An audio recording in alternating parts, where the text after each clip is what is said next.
an older guy approached me and said, "Yo, bro, you got a nice physique." I'm like, "What's wrong with you, bro? Are you out of your mind?" You know what I mean? We in a hug. You can't walk up to someone that got a nice physique. You got a nice body. Yeah, you got a nice body. You compete. This guy will tell everyone all the time. Like, what? Yeah, so I don't want my uncle to love for me, man. This joker huge. So my punishment for him, he would hang me on a tree and crack a bottle and put it under my feet and let me hang there. Cars, Beamer, everything, jewelry, saved with money.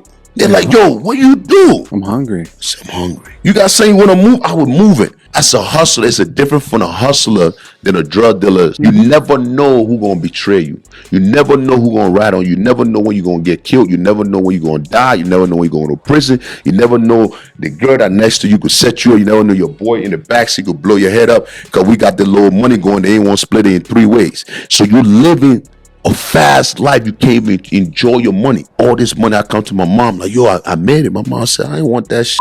Yeah. Don't come around. Me and my mom ain't see each other for 2 years. Don't come around. I miss my sister games, but it hurts. I'm smoking, I'm drinking.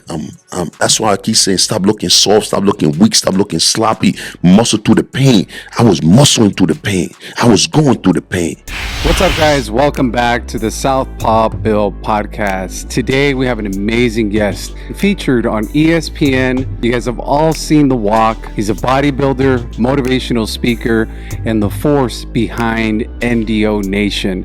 Robert Wilmot, aka NDO Champ. Born amid the chaos of the Liberian Civil War, Robert and his family were lucky to escape through his grandfather's efforts to the United States. Arriving as just a teenager, he struggled to adapt until he found himself in a gym at 5 a.m. doing 14-hour grueling workouts, where he was able not only just to build his body but also his mind. Though he rejected purpose for a time and even served a stint in prison, Robert discovered himself behind bars. It was there that fitness and nutrition became his path, helping him transform not only physically but also mentally. Earning the nickname NDO Champ from the New Jersey youth, he emerged as a certified personal trainer, bodybuilder, motivational speaker, and viral sensation. Today, he's the force behind NDO Nation, a growing movement of fitness, discipline, and motivation. And yes, even plans of a branded gym and a national speaking tour. In this conversation, we will dive into how Robert rebuilt his life. From war-torn roots to gym floors, prison walls to community stages. We'll explore resilience, purpose, and redefining your story. Get ready for a powerful episode of transformation, motivation, and the unstoppable spirit of NDO Champ. Make sure to hit that like button, subscribe, and come back for more. Let's get into it.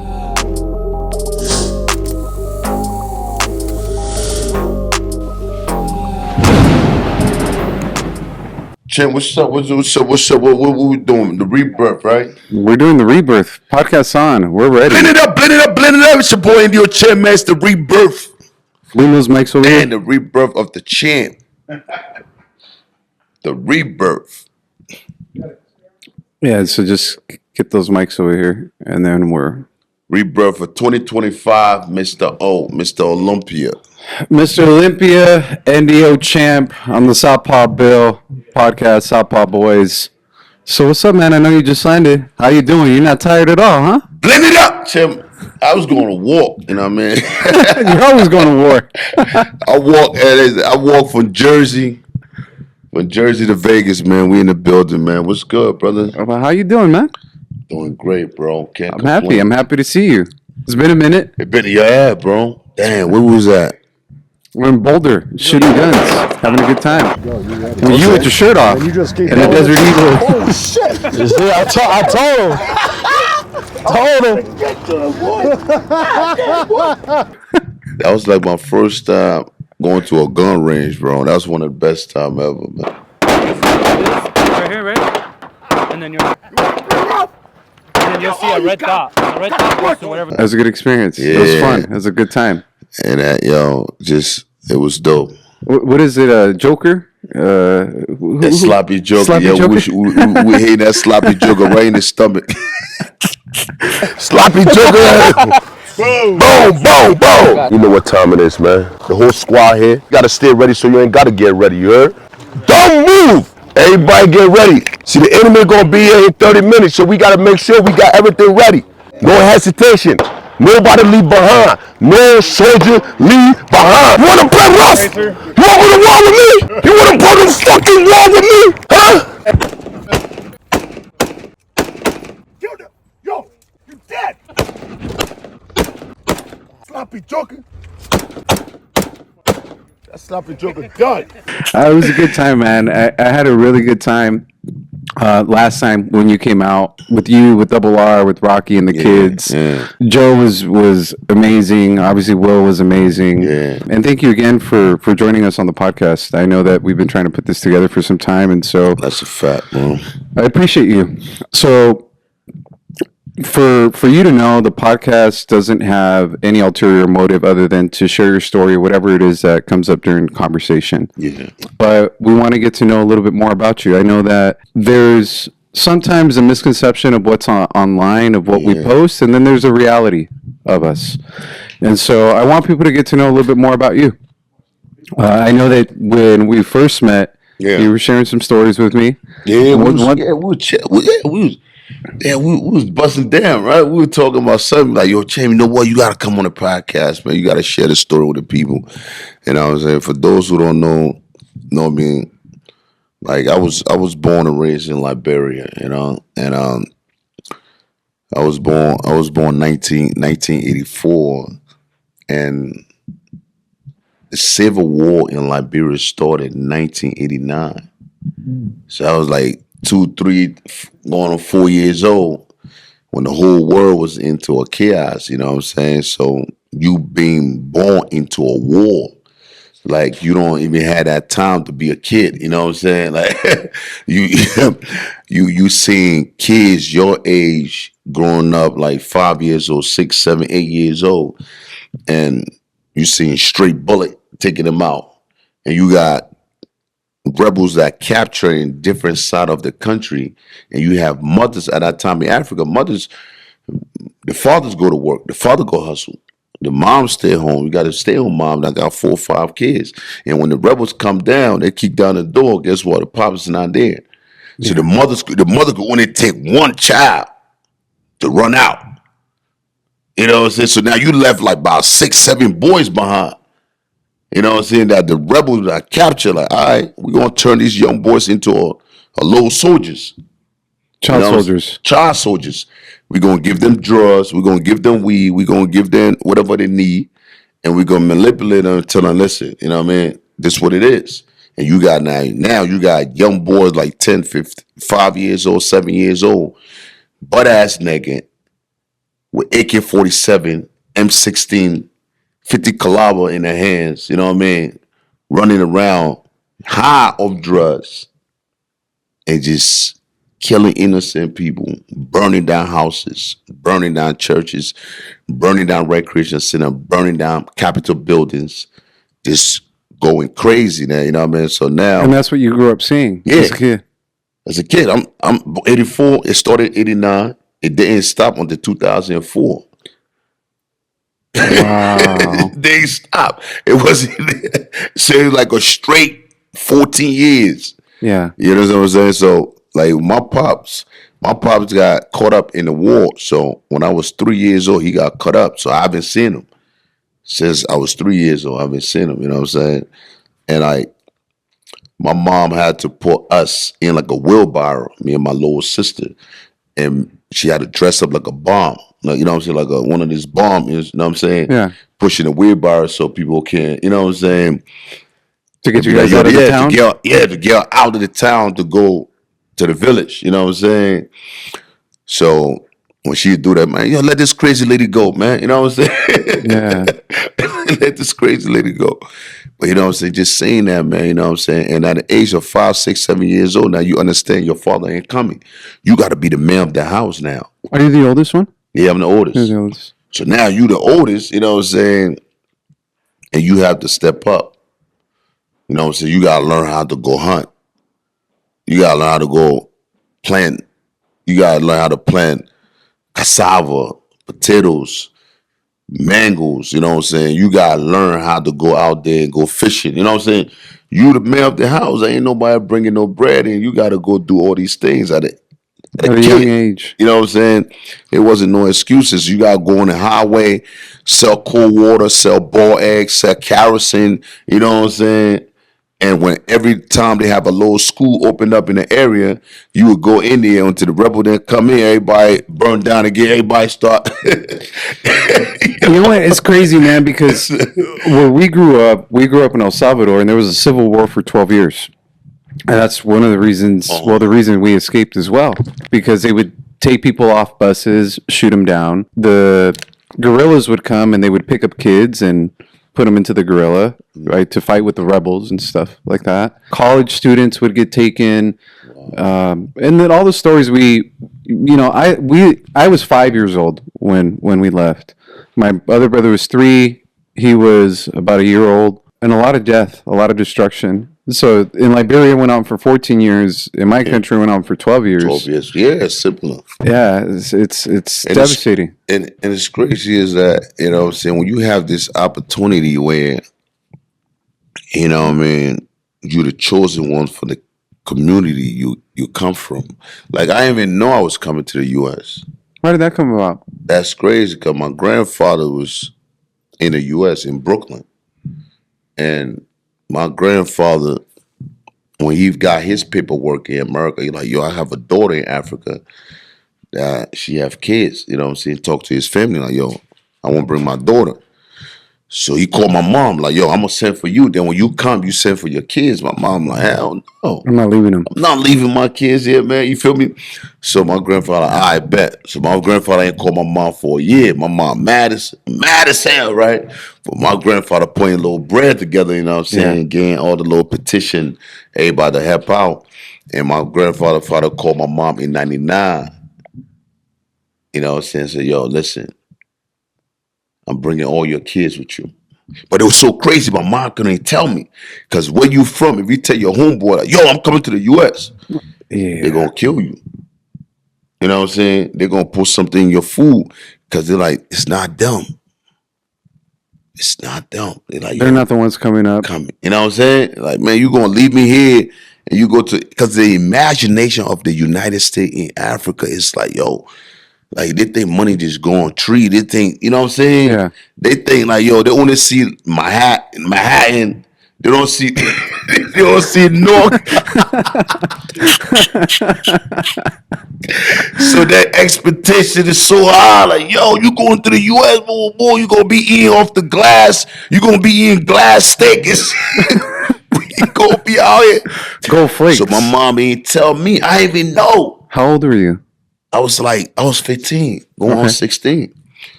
So, and the crazy part is that I had a soccer tournament in the city. What position did you play? I'm a defender.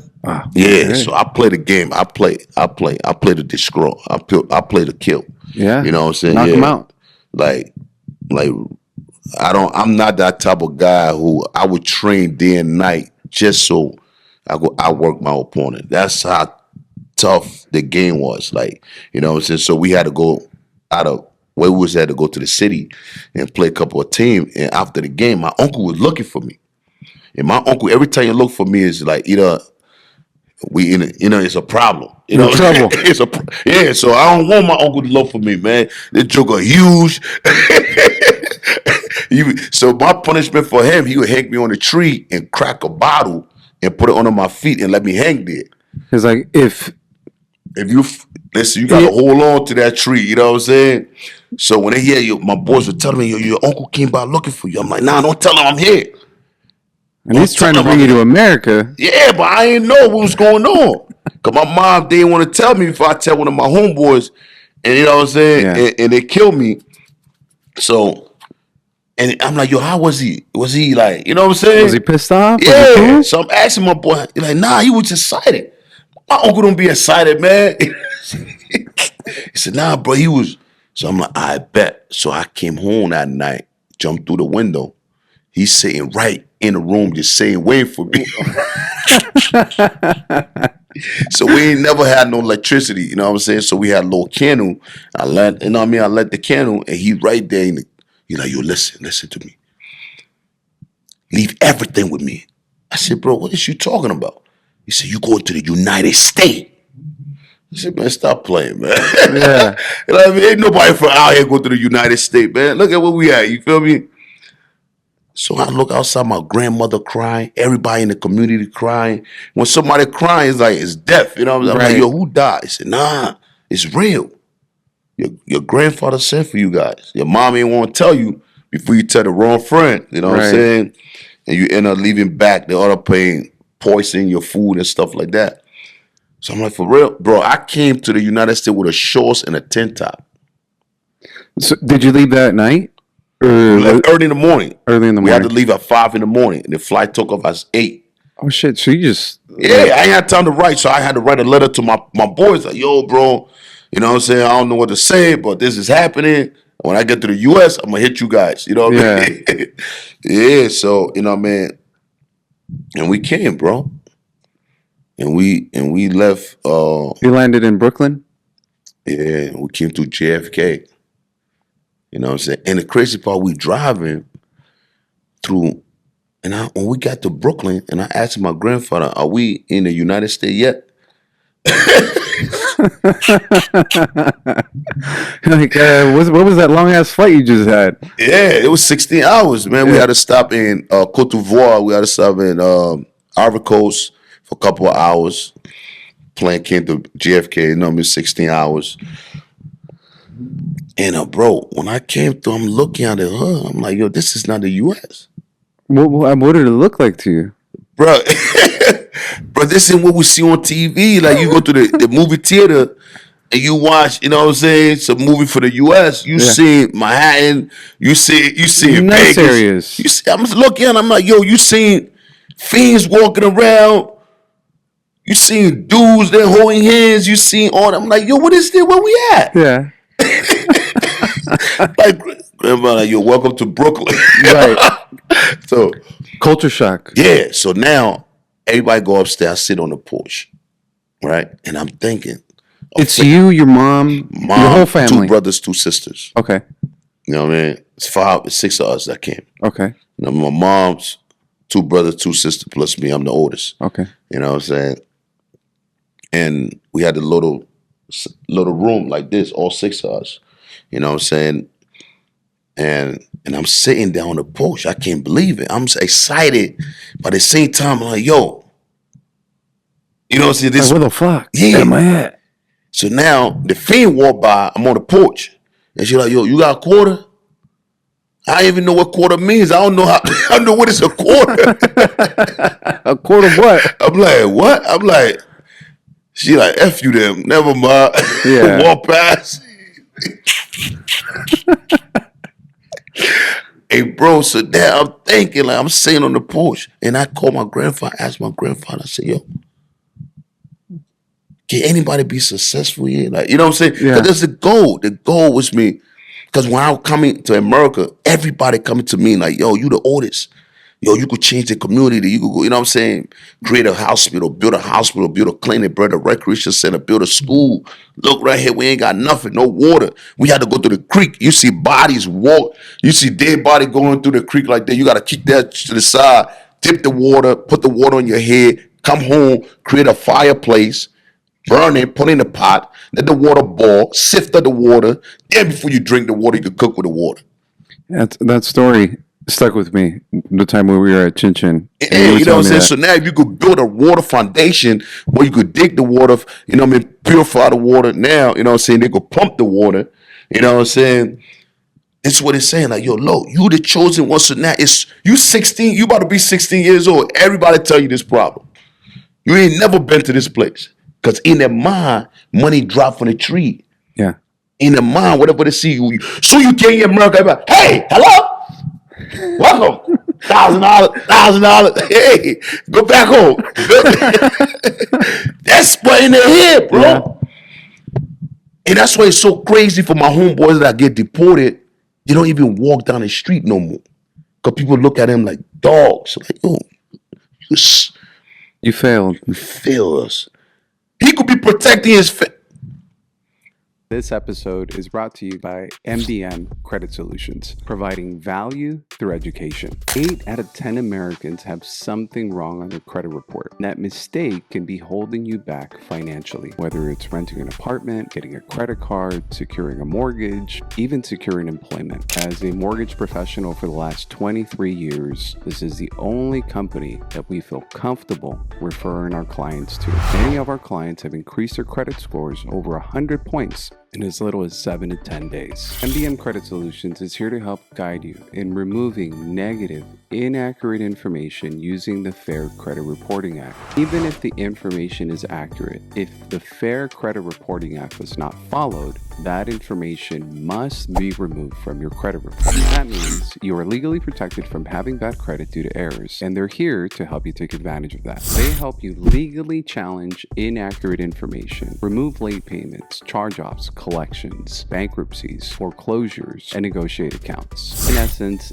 anything on your credit report can be removed, all through a fair and transparent process. No attorneys, no hidden fees, just real people doing the work, providing results. You don't have to take my word for it. Look them up on Yelp, Google, and across multiple social media platforms where they have earned 5 stars. Mention this episode and receive 50% off their services and get a free credit analysis, letting you know what you can do to improve your credit score. Visit MBM Credit Solutions today and start taking control back of your credit the right way. Now let's get back to the episode. So you in Brooklyn.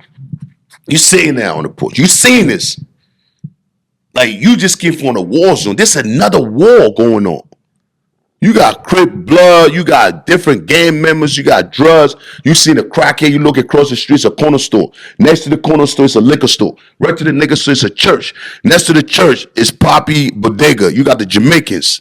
You know what I'm saying? It's a one-way street. You know what I'm saying? Boom, boom, boom. You know what I'm saying? So now you got crack pipes all on the floor. You got fiends going back and forth. You got prostitution going on. You got kids 16, 17 years old with the first J's on, hands to hands moving, pivoting. You see cars stopping, hands to hand movement. You know what I'm saying? You see a crate on a tree, joker playing basketball in the middle of the street, car blowing horn, pan, pan, pan. You know what I'm saying? At the time when you were seeing all that, could you understand everything that was going on? Could you understand, like, oh, there's moves happening there? Like, could you understand everything, or was it afterwards? No, I ain't understand it. I'm just looking at it like, yo, what is this? What the hell is this? Where am I? Like, where am I? You know what I'm saying? And I asked my grandfather, I said, yo, can people be successful on this, like in this neighborhood? He said, let me tell you, son. I got 4 girls. Your auntie there, right? They all grew up on this block. They all went to Harvard University. The same block, right? You see that girl across the street? She used to come in the house. We've been on this block for over 30 years. Oh, wow. That girl across the street, when she was baby, she used to come here. She's a fiend now. You see that kid right there? He used to come visit us, come to church downstairs in the basement. One of the biggest drug dealers. A couple of them doing 20 to life. A couple of them died. They made it to college. It's not where you at, it's what you want, where you going. You know what I'm saying? You could be whatever you want to be. If you can't be no president. We ain't never seen a black president. You know what I'm saying? Yeah. That's what this is 2000. Yeah. You know what I'm saying? I've been in America my whole life. That's what he said. I ain't never seen a black president. I can't tell you could be a president, but it's possible. You know what I'm saying? So now everybody that know my grandfather now say, yo, I heard your grandkids came. Let's go to garbage bag right here filled with clothes. Okay. So the clothes that kids they didn't want no more. Hand-me-downs. So you going through the garbage bag, you wear the size 8.5 at that time, you squeezing your foot in a 6.5. Yeah. You see the red shirt, you try to find the red pants that match, open the garbage bag, you and your brothers and sisters, boom, boom, boom. You know what I'm saying? Mixed max socks on, your first day of school starting. I came in January 19. I got to go to school starting like, March? Bruh, my school was burned down when I was in the 3rd grade. When I came to the U.S., they threw me in the 9th grade. I didn't even know what the hell's going on. I'm in class like, yo, because everybody that was born here, they went to elementary school to get a middle school, high school. They grew together. Right. They have a system. How much younger are your sisters and brothers than you? So now, okay, at that time, my sister, my brother next to me, he's like, what you like 36? My sister next to me, so she like 37. So like my brother 35. 4, yeah, you know what I mean? 3-4 years apart? Yeah. So you wouldn't even go to school with them? You didn't even have them? No, I didn't even go to school with them. Yeah. I went straight to high school. They went to middle school. Yeah, middle school. I went to South Shore. We were in Brooklyn. You know what I mean? 915 Saratoga Ave, East 98, right by Brookdale, Church Ave. You know what I'm saying? I went to South Shore. You know what I'm saying? One of the most dangerous schools in Brooklyn. So now imagine you going through these garbage bags and you putting all these clothes on, right? I'm in a crib neighborhood. I got all red on. I'm suit like, yo, first day of school, got the red. I go to the corner store, got me the ear pod, the hairful with the tape. I put the joints on. I'm shining. I'm about, you know what I'm saying? I'm 15, about to be 16, April 19. It's 2000, January 19. I'm going to school in March. So I'm on the 35 bus, 34B. The bus come right there by Brookdale. So now I'm the first one on the bus because we the first one. So I get on the bus, and as the bus moving forward, I see 5 different black dudes come on the bus, all of them flagging. You know what I mean? At that time, everybody, if you banging, you flagging. Everybody flagging. So they come in the bus. I'm in the back of the bus. I'm chilling like this. We're in all red. All red. Listen to my music. I don't know where I was listening. I'm like, oh shit, this shit rocking, man. And it stopped, and they look at me like I'm crazy, right? They stopped. So when they stopped, and I took out the earpiece out of my ear, and I'm like, yo, come on and sit right here. Yeah, sit up. Yes. You can sit right here. What seats I take? And joking like I lost my.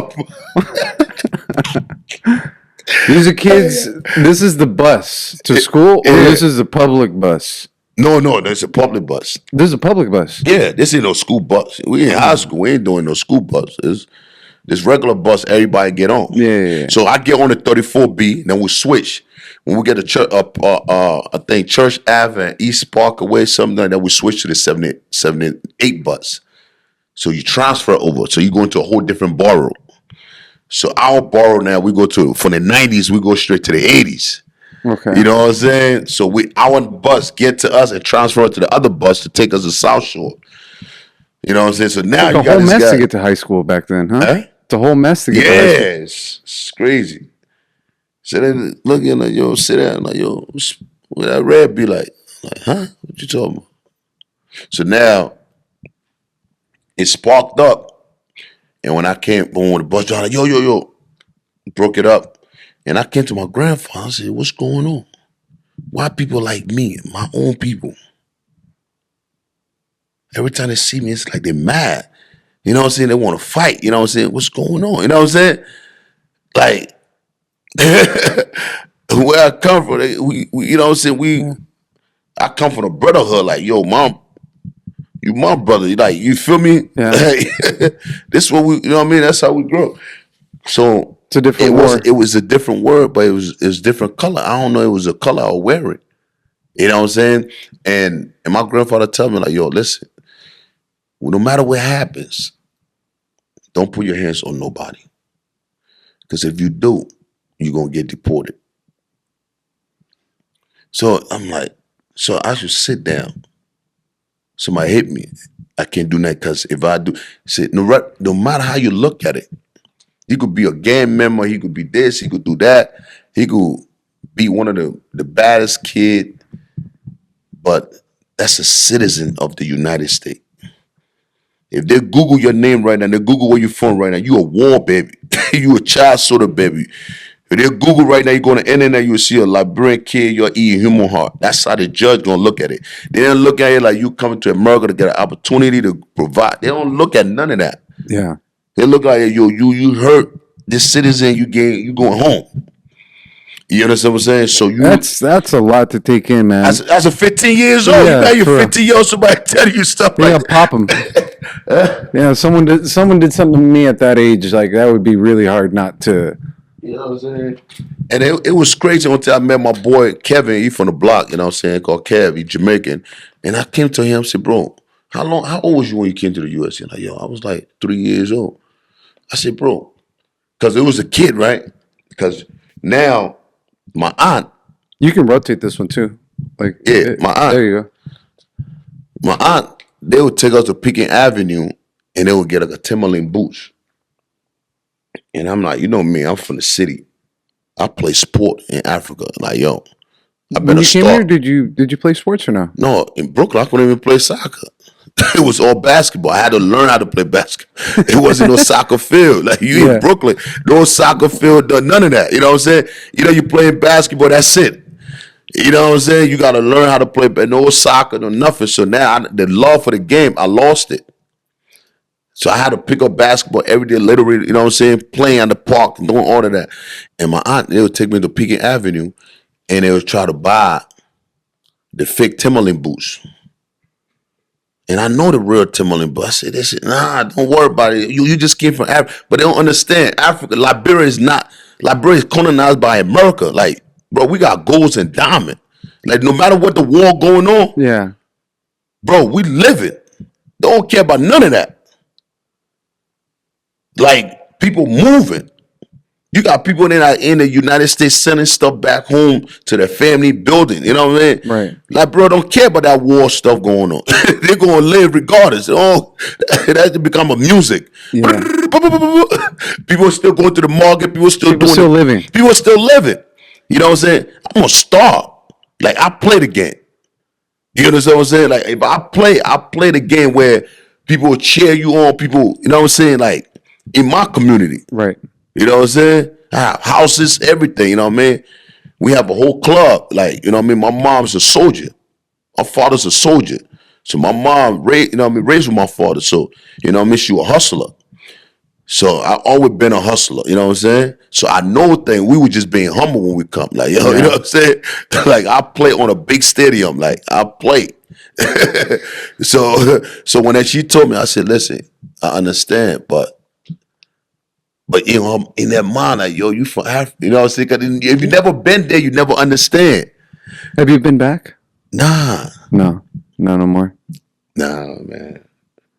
Pretty soon, probably next year. I think he just went back. He came when he was 1. And you went back. You were Over Ecuador? Where? from El Salvador. El Salvador, man. Yeah, so he was 1, man, and I haven't gone back. My other brother hasn't gone back. I Gotta think go back, man. Yeah, I gotta go back. Gotta go back. That would be my biggest accomplishment, my biggest achievement. Just to go back and, you know what I'm saying? Just to go back. And the thing is, you were old enough to be able to remember a lot of what you saw. I mean, I was 5. Yeah. I remember things, right? I was 16, man. I know where I'm from. I know where you know what I'm saying, where I used to go. You know what I mean? Everything. I was 15. So I did half and half. You know what I'm saying? I did more time in the United States now, but you 15 years old.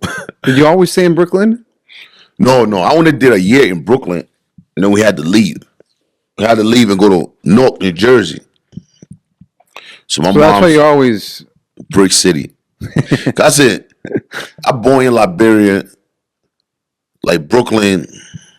Now raised me, but Brooklyn made me, you know what I'm saying, give me that first year of hunger, that had to move, how to maneuver, how to navigate, you know what I'm saying, how to pick up quick, how to move fast, you know what I'm saying, how to see things fast, because you in a whole new country, you in a whole new people territory, you in a whole new world. Did your grandpa help you a lot with that? It sounds like he's a pretty level-headed guy that gave you a lot of... My grandfather straight, man, he gave it to you straight. You're like, yo, this what it is, this what it is. Did you stay out of trouble when you were younger? Or you still got... No, they don't mean, when you, at that age, you don't stay out of trouble. You got to get involved.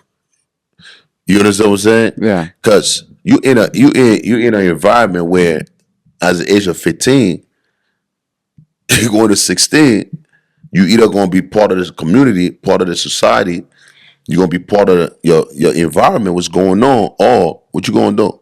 How many times you going to walk past this block, you and your brother and sister, and somebody said this? And you're like, man, you know what? Because I'm facing deportation now. There's going to be a time you're going to be like, you know what? Yeah. Fuck it. You know what I'm saying? It is what it is. You feel me? Yeah. And that's what happens. You get involved. Then you're like, yo, I got to get money. Right. I got to get money. I can't be wearing no fake sneaker to school. I can't be No doing fake that. You know what I'm saying? Timberlands? I'm not fake. You know what I'm saying? And when I start getting money, I'll start buying hundreds of Timberlands. Yeah. I don't want my sister to go through that. I don't want my brother to feel what I felt in high school. I ain't want to even have felt that. That's what my kids would never felt what I felt. Right. I don't hustle for me. I hustle for my kids, You hustle for your loved ones. the loved ones, so they can't even feel what I felt. I could drive an old school car, you know what I mean? $5. This whole outfit is $10, $20. You know what I mean? I'm sponsored by the sneakers company. You know what I'm saying?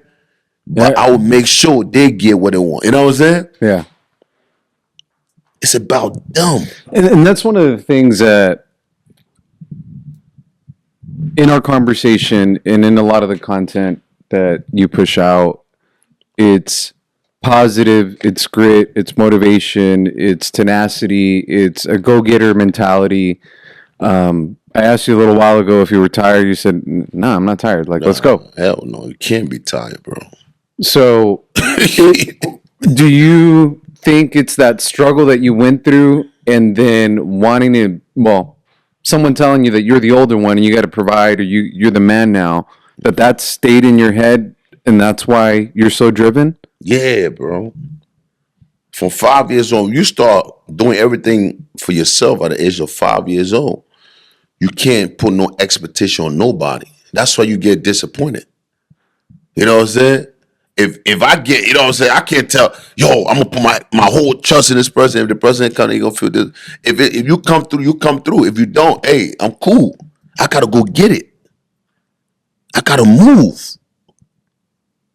You understand what I'm saying? The deals don't come through. I gotta keep moving. I would work 3 jobs, bro. I work at 3 Wendy's. So when I went to school, I'm like, yo, I ain't understand what it's saying. I either gotta go on the block or I go work. Right. You know what I'm saying? Me and my boys would go on the block at night. I'll work in the daytime. Like, yo, bro, why you working?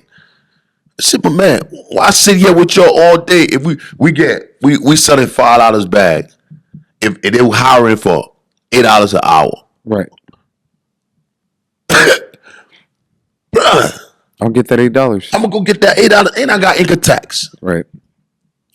Then I come back. Make that extra cash. You understand what I'm saying? So it's always about the grind. I've been moving. Since I came to America, I've been moving. That was the journey.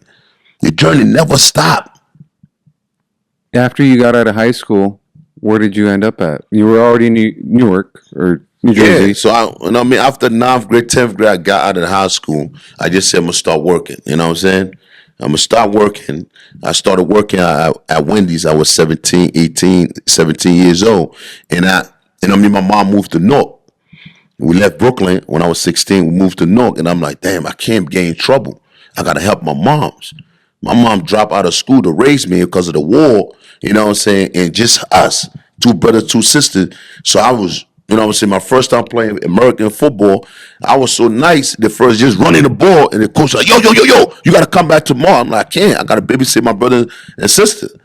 So I had to find a job to help mom. The rent is $800. Mom bringing home $700 a month. Right. You understand what I'm saying? Everybody on the block moving. But I'm thinking like, yo, if I start hustling, when I get jammed up, you know what I'm saying? Mom don't know nothing about no lawyer. Mom don't know nothing about no jail. She don't know nothing. It's just Mom won't be us. able to help you out. She not gonna help me out. So the best thing I could do is go get a job, and it was paying $5.15 an hour. So I went down there early in the morning. I went to the job. You know what I'm saying? The school I'll get to school at 2:45. So it's 15 minutes for the school to Wendy's. I'm running. I'm 17. I'm running. So my boys, they think I'm getting, every time they see me running, they think somebody's chasing me. So I get to the job and talk to the lady. I'm like, yo, ma'am, you're hiring? She's like, yo, nah, we just hired 10 people. I said, no, listen, ma'am, I just came from Africa. I was in Brooklyn for a year. I just moved out here. I live around the corner. I live on Slide Street. I'm 2 minutes away from here. I don't gotta get on the bus. You don't gotta. You gonna depend on me. Other people gotta get on the bus to come in. I just walk in from school, 2:45. I'm running. I'm here. Right. You know what I'm saying? And I guarantee I make sure my grades is right.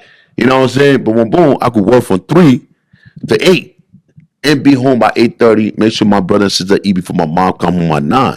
You know what I'm saying? 5:15 an hour, I'm good. She like, nah, bro. I came down there every day for 10 days straight. Every day. The lady was so frustrated. Every time she see me, she hide. So one day I'm like, yo, man, what time you get to work? She said I get to work at 5 in the morning because I got to make sure and set up. I leave in the house. She told you that? Yeah. So I leave in the house at 4:30 in the morning. My mom said, where you going? I said, I got to go to this job interview. I said, it's 4:30 in the morning. She said, boy, you better get your butt and go to sleep. So my mom laid down, I cried, went through the back door, came, and I waited for her, right? She pulled up in the car, ran to the car, like, yo, open it. She's like, yo, don't shoot. Don't shoot me. Don't shoot. I said, no, ma'am. It's me, the African kid. I just came from Liberia, from Brooklyn. And I told you I got 2 brothers, 2 sisters, and a mom. It's just us. I live around the corner. I've been here 10 times. You told me no. You say you came to work at 5 o'clock. I just want to ask you for an opportunity. Because at least $100 every 2 weeks will help my mom pay the extra rent. She said, boy, you crazy? Huh? You gonna give me a heart attack? She said, I told you we ain't hiring. I'm like, all right, no problem, man. You good? Yeah. I left, go home, go to school. Something tell me the bell ring at 2:45. Like, yo, this is 11th day. I'm like, man, let me stop bothering this person, man. I'm like, nah, just one more time. Ran down. She on the phone now. She on the phone mad at somebody. It's Friday. She just give out a check at 12 p.m. Somebody didn't come to work. She calling the president. Oh, the president on the phone. I ain't feel work. She like, yo, you just came and pick up your check. What you talking about? What you mean you calling out? I need you on the grill. Nobody working the grill. It's a drive through, the whole line is long. I'm like, damn, I'm listening. I'm lurking. You're hungry. I'm hungry. Bro, I'm hungry, dog. I'm hungry. I'm starving.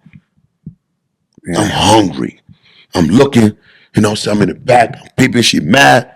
So as soon as she get off the phone, she hang up the phone. I'm right to the door. She come out the door. I said, man, is anybody quit? Anybody got fired? Somebody didn't come into there. I'm ready. She said, which size you wear? I said, any size. She said, have you ever worked the grill before? I said, I've been working the grill my whole life. I ain't never worked a grill in my life. Bro, cereal. Bro, the guy who's supposed to leave, he leave at 3 o'clock. It's shift over. I said, bro, teach me how to do the grill. I swear to God, when I get my check, I'm going to break you off. He said, yo, bro, boom, boom, smash 4 corner, flip it. That's it, put it to the side. Bro, I was working the grill, the fries, the drive-thru. I'm taking orders. I'm doing everything, bro. How old are you? At that time, I'm 17. Yeah, man, you got some drive in you, man. I'm 17. You know what I'm saying? Now I go cash my check. 6 months later, police pull me over, pull drugs on me. That's how I got in the streets. You know what I'm saying? They joke like, yo, what are we? I said, bro, I just came from Africa, man. I don't got no friends. I don't got no, who am I going to sell weed to? I work, I went, it's just my paycheck. Oh, you lying. Slam me on the car. Boom. Where is that? Where is that? Like, yo, I ain't got nothing. Stop and frisk, I think is at that time.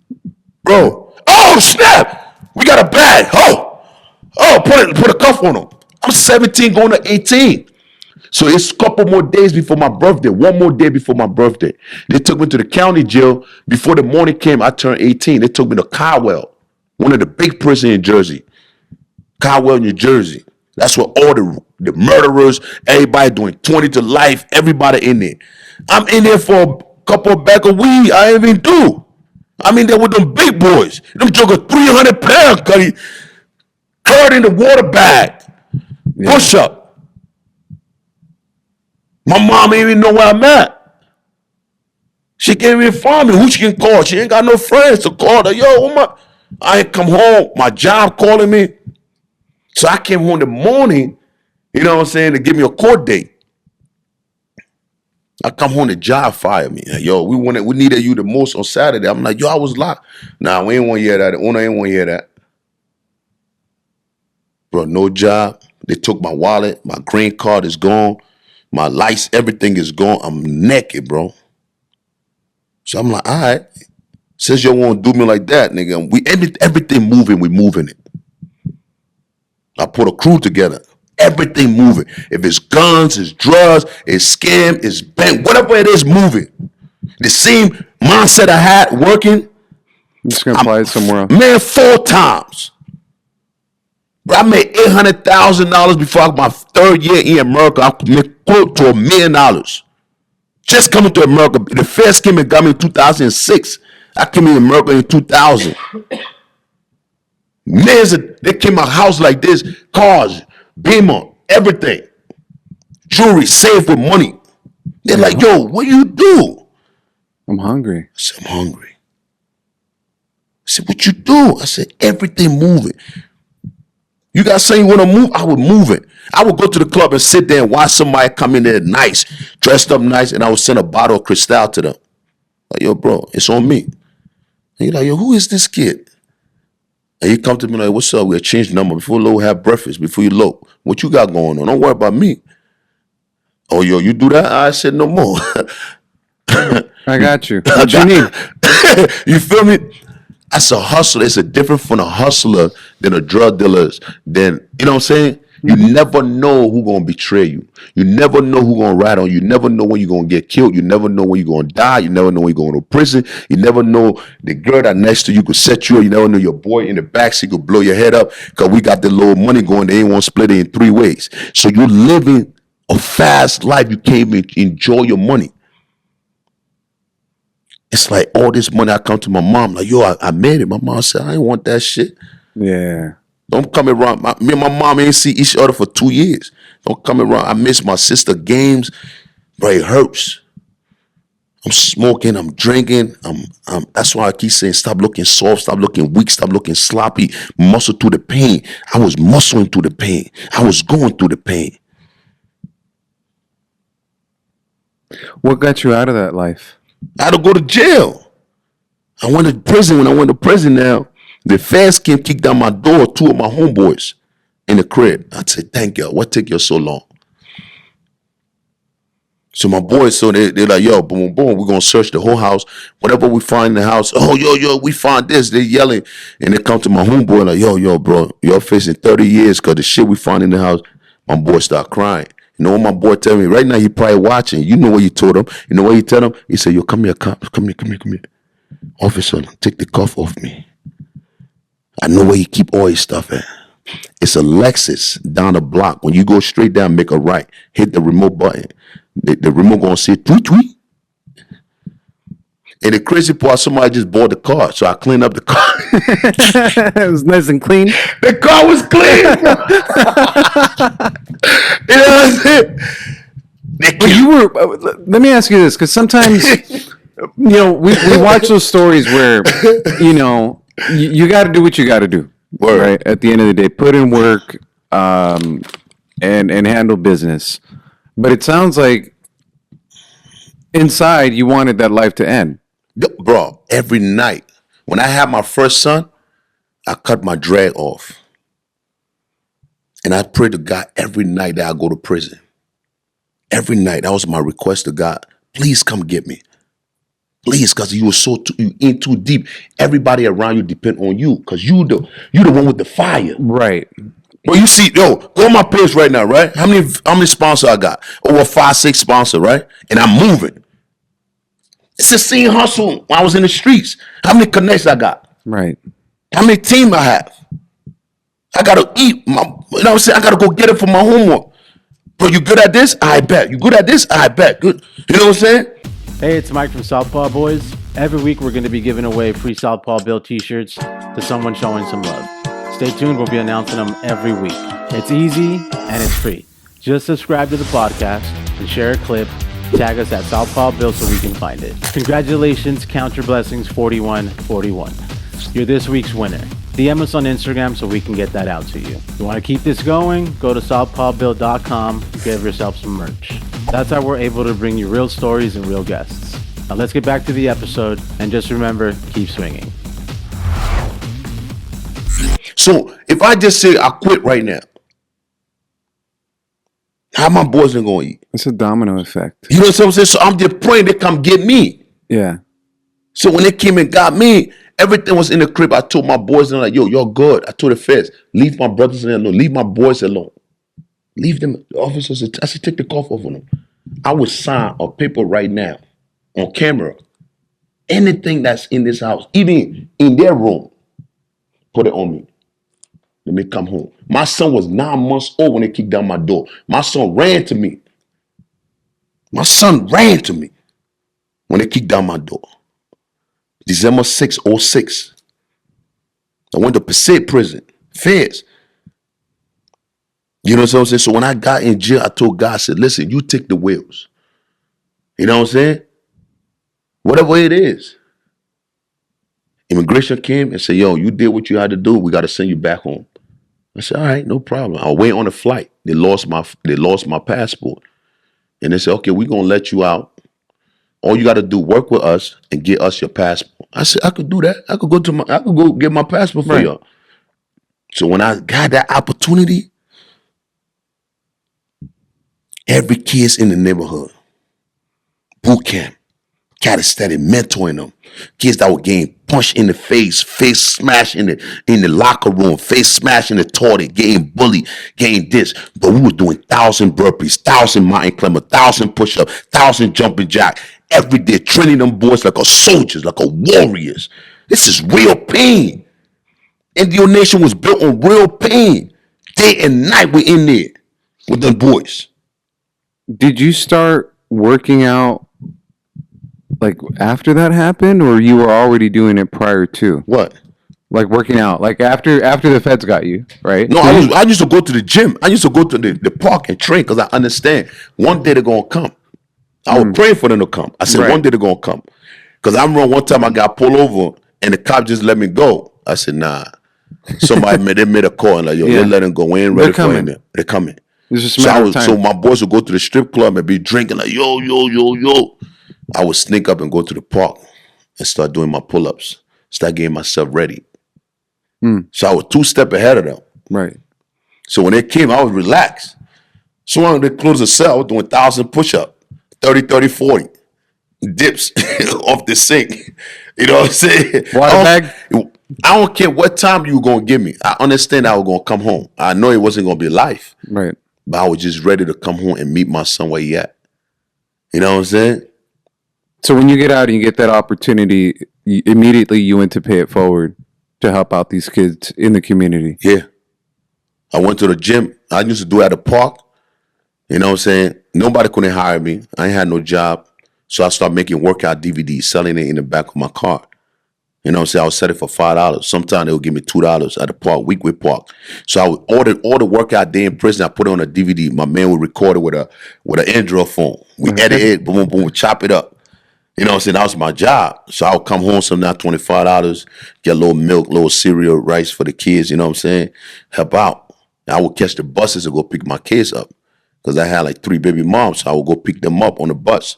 You know what I'm saying? Take them to the gym with me, clean up the gym, put the waste back that would help me. You know what I'm saying? How hard was it making all that money, having that life, having the cars, the houses, getting caught, and then knowing that you could do that again immediatody? Oh, yeah. But you wanted to stay out. Yeah. It was crazy. How hard was that? Bro, it get hard. It's hard. I'm gonna tell you, every day, everybody that go to prison, listen, it's a temptation when you come home. You go, especially when you coming back to the hood. Everybody that never put no money on my books, that never send me my homeboys in, soon I got everybody at my mother house. Big cars, Benzes, Beamer, yo, getting money. Bro, my son's birthday, you ain't drop a bag off, you ain't drop nothing more. A lot of you joking and probably was trying to sleep with my baby moms and doing all that. You know what I'm saying? Now you come home, like, yo. So now, like, yo, we gotta go to the strip club. You're gonna have bread, everything in the pocket. And my mom on the phone, she excited, on the phone with a friend, my son home. Before I look, tears dripping down my mom's eyes. She hang up the phone. I said, Mom, what's going on? So she said, my friend said, you about to go right back in. It happened to her son. Said, just temporary. Said, look outside. You understand what I'm saying? That's tough. Look outside. I'm like, man, I'm out of here. And I start seeing it. Because the same friends ain't going to order them on an investigation already. Jokers driving around with no license. They got the banger on it. They got the slammer on it. They got all type of plans. Why when the big homie come home? We're going to take all this block. We're going to do this. You know what I mean? Because you coming home from the feds, you got all type of connects. Right. So they're depending on you now. Nothing moving. They come here, yo, this, and they bring everybody around you. Yo, this little homie right here, this, so, yo, my brother telling me that. Yo, boom, boom, boom. It gonna come to that point where you coming home, you can't even afford for your kids. And your girlfriend looking at you, my girl looking at me like, yo, what's up, man? What's up with the fitness shit? I thought you gonna come home and get back where you was at. We struggling. Your friends come in with bands pulling up, you know what I'm saying? You going to the gym, working out, doing the DVD shit. What kept you? What kept you there? Hey, though? yo, she want an autograph now. What kept you there, though, man? Because that's got to be fucking tough. No, bro. Listen, it don't happen. Was it God? Was it faith? Was it It's just God? Because I told God, listen, when you let me out, I'm gonna do your will, right? I'm gonna do your will. But what happened is that I went back. Only one make it out of it. And I see in prison a lot of people go back. You see your boy leave today, he do 10 years, the next day like, yo, I'm back, bro, I'm in the building. And yo, they got me, dog. And it's happened. It's temptation. So now my boy coming to me like, yo, bro, look at you. Let me just take this one ride. Just one time. just one time? Just one time, bro.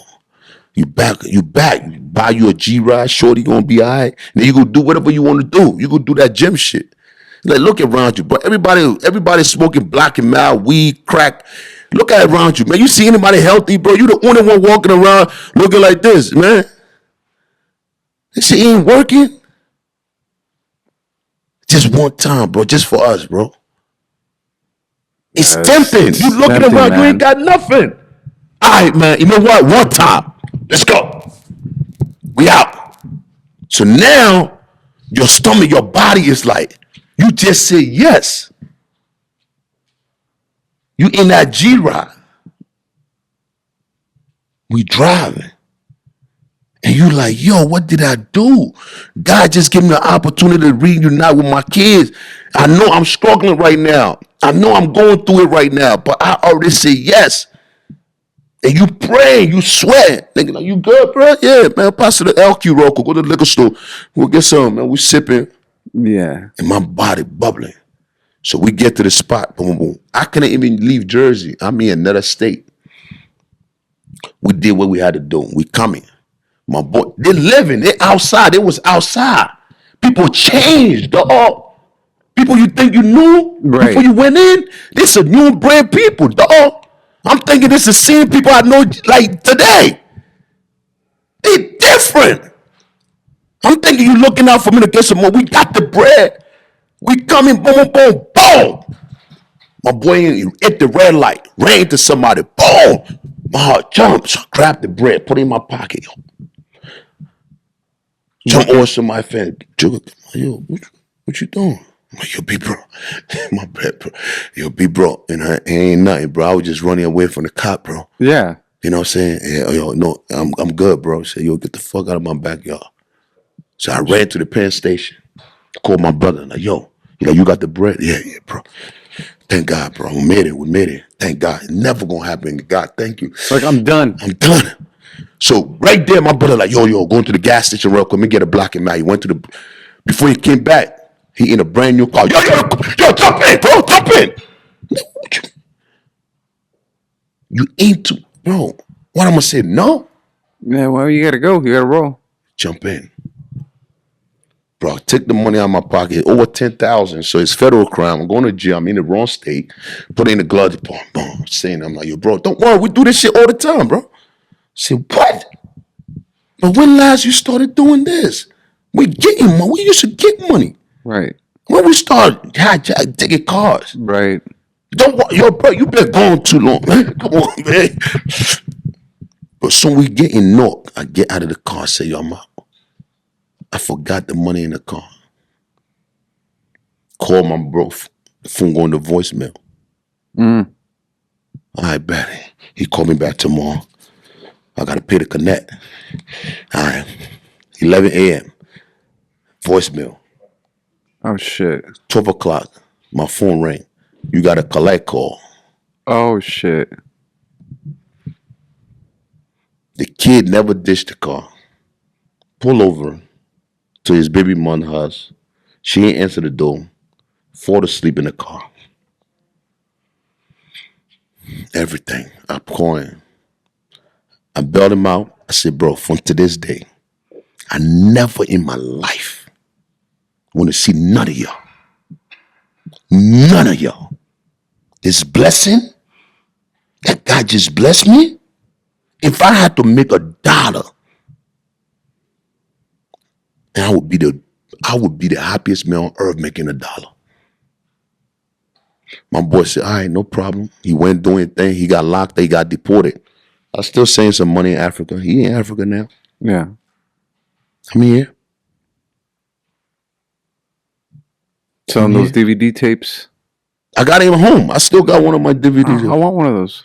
I only got one copy. I gotta make copy. We gotta make copies I gotta know where to make copy. Where they do make copy. We'll download it. Bro. We can download it. Yeah? All for right. sure. The next time, come on, bring it. So good. Because it's in it, bro.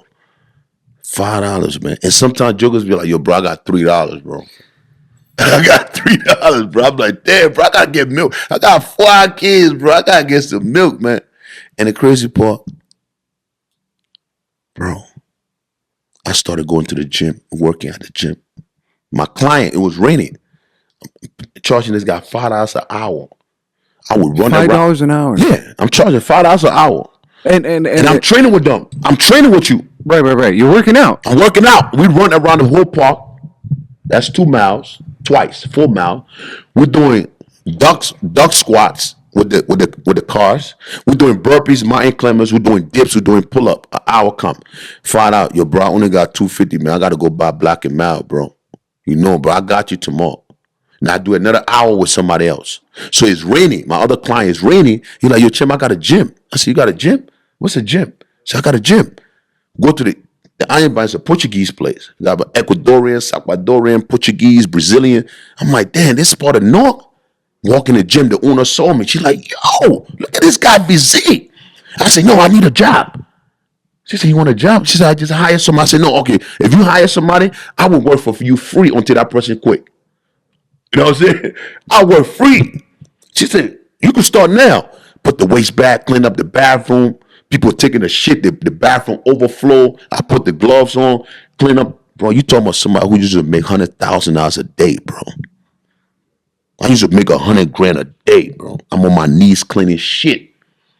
The girls then waiting. Hey, sir, you finished with the bathroom? Oh man, give me 1 minute. You know what I'm saying? I mean, how old were you at this time? I'm 28, 29. You're 20, 29. And one of my homeboy hiring. I said, bro, come work with me. When the people looking at you, act like he ain't working. When the girls come in, go like that. He just like hanging out there at the gym. Bro, I said, bro, we gonna make it. Be patient. It's a seed. Whatever seed you plant, you water it every day. It's gonna come through. Just water the seed. Water it. If it's one time, if it's not growing, do it twice a day.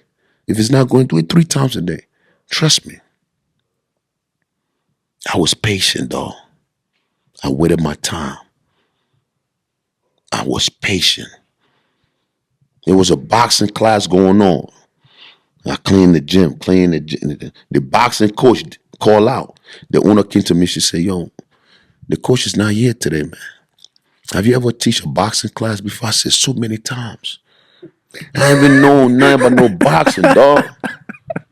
But I went in there and started creating combination. I said, yo, we're going to do 1, 2, 3, 4, 5, uppercut, right, hold, slip, right. And the kid's like, yeah? I said, yeah, but we're going to start with 10,000. I said, yo, I got 100 hours right now. Who will be the first one to do 1,000 jumping jack? Who's going to be the first one to do 1,000 burpees, 1,000 mountain climber, 1,000 push-up? But we was playing the music. Everybody was going crazy. It was exciting. You know what I'm saying? The kids were having fun. The next day, the coach came back. The kids went to the owner. No, we don't want that coach. We want Champ. That's why they gave me the NDO Champ. What's behind NDO Champ? NDO Champ is a mental. The kids came to me and say, yo, Champ, since you took over this class since 2013, The boxing class. you become a father to us, become a mentor, and you our champ. I said, but I don't have no trophy. I'm not a professional athlete. Say, but you as our champ, you show up. You show up by life. Everything that you've been through, you try to teach her not to go through that route. The kid said, my father is dead. My father locked up. My mom on drugs. And every time we come in this club, we feel alive. So from now on, your name is NDO Champ. That's inspiring, man. I ain't give myself a name. That's why I'm fighting for my name. I'm fighting. You know what I'm saying? It was given. Right. It was given by kids that say, I earned it. I got videos with the kids there at the beach working out. I would save my money and rent a Lamborghini, a limousine, Okay. and bring them and drive them to the beach and get a party bus and bring them back with the dumbbells, the kettlebells, the rope. And they would go on the beach. They put each other on their back, running, doing push-up, playing soccer. It was another life for them. This is what it started. The rebirth. That's why they call it rebirth, because I'm bringing it. It reminded me.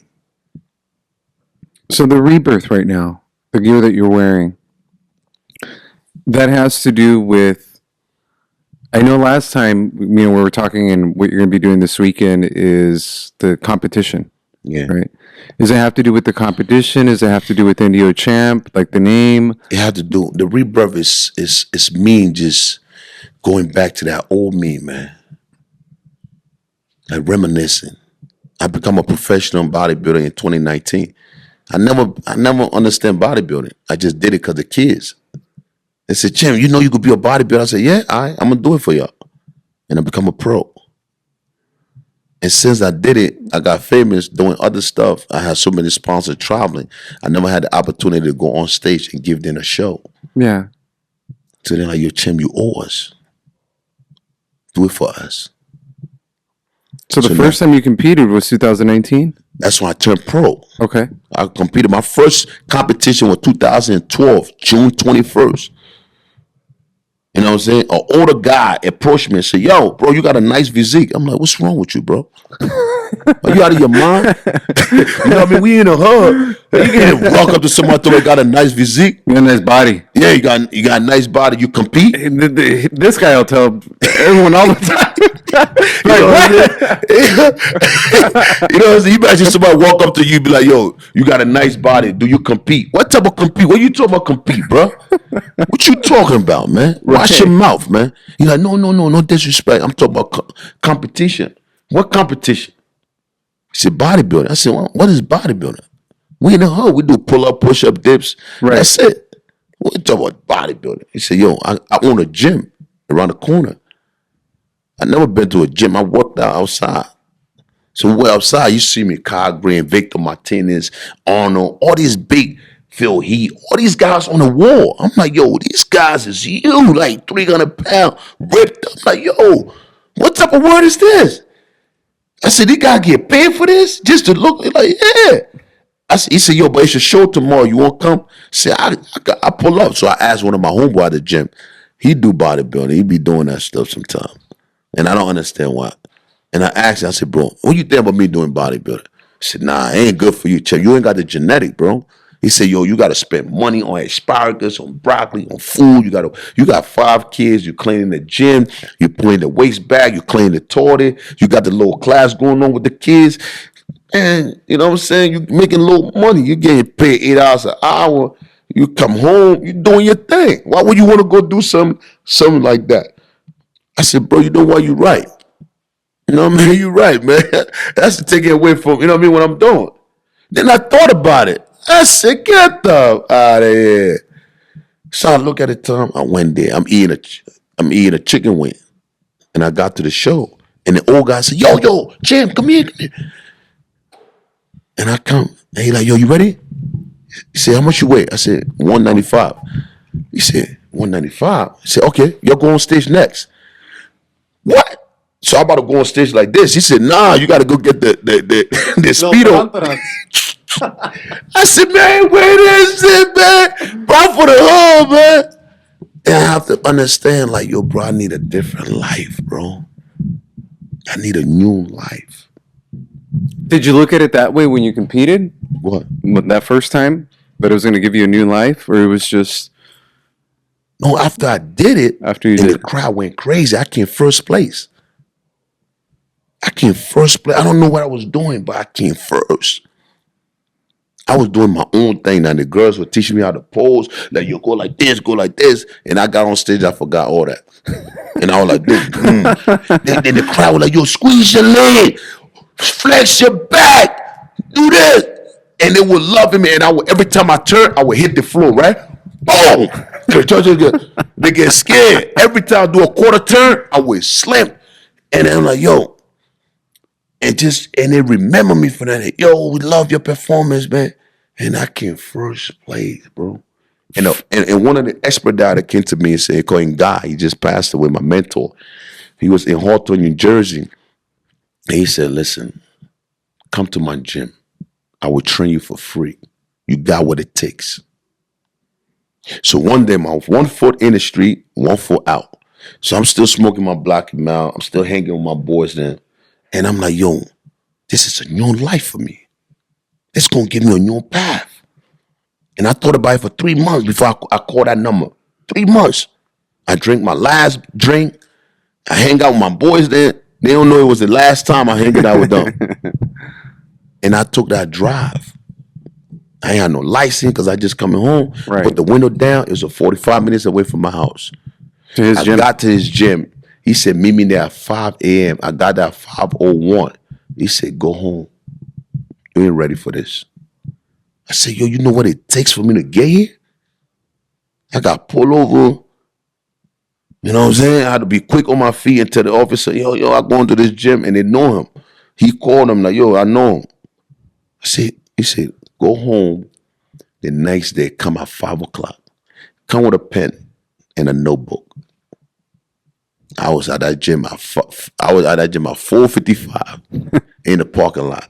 He said, that's my boy. And I walk in that gym.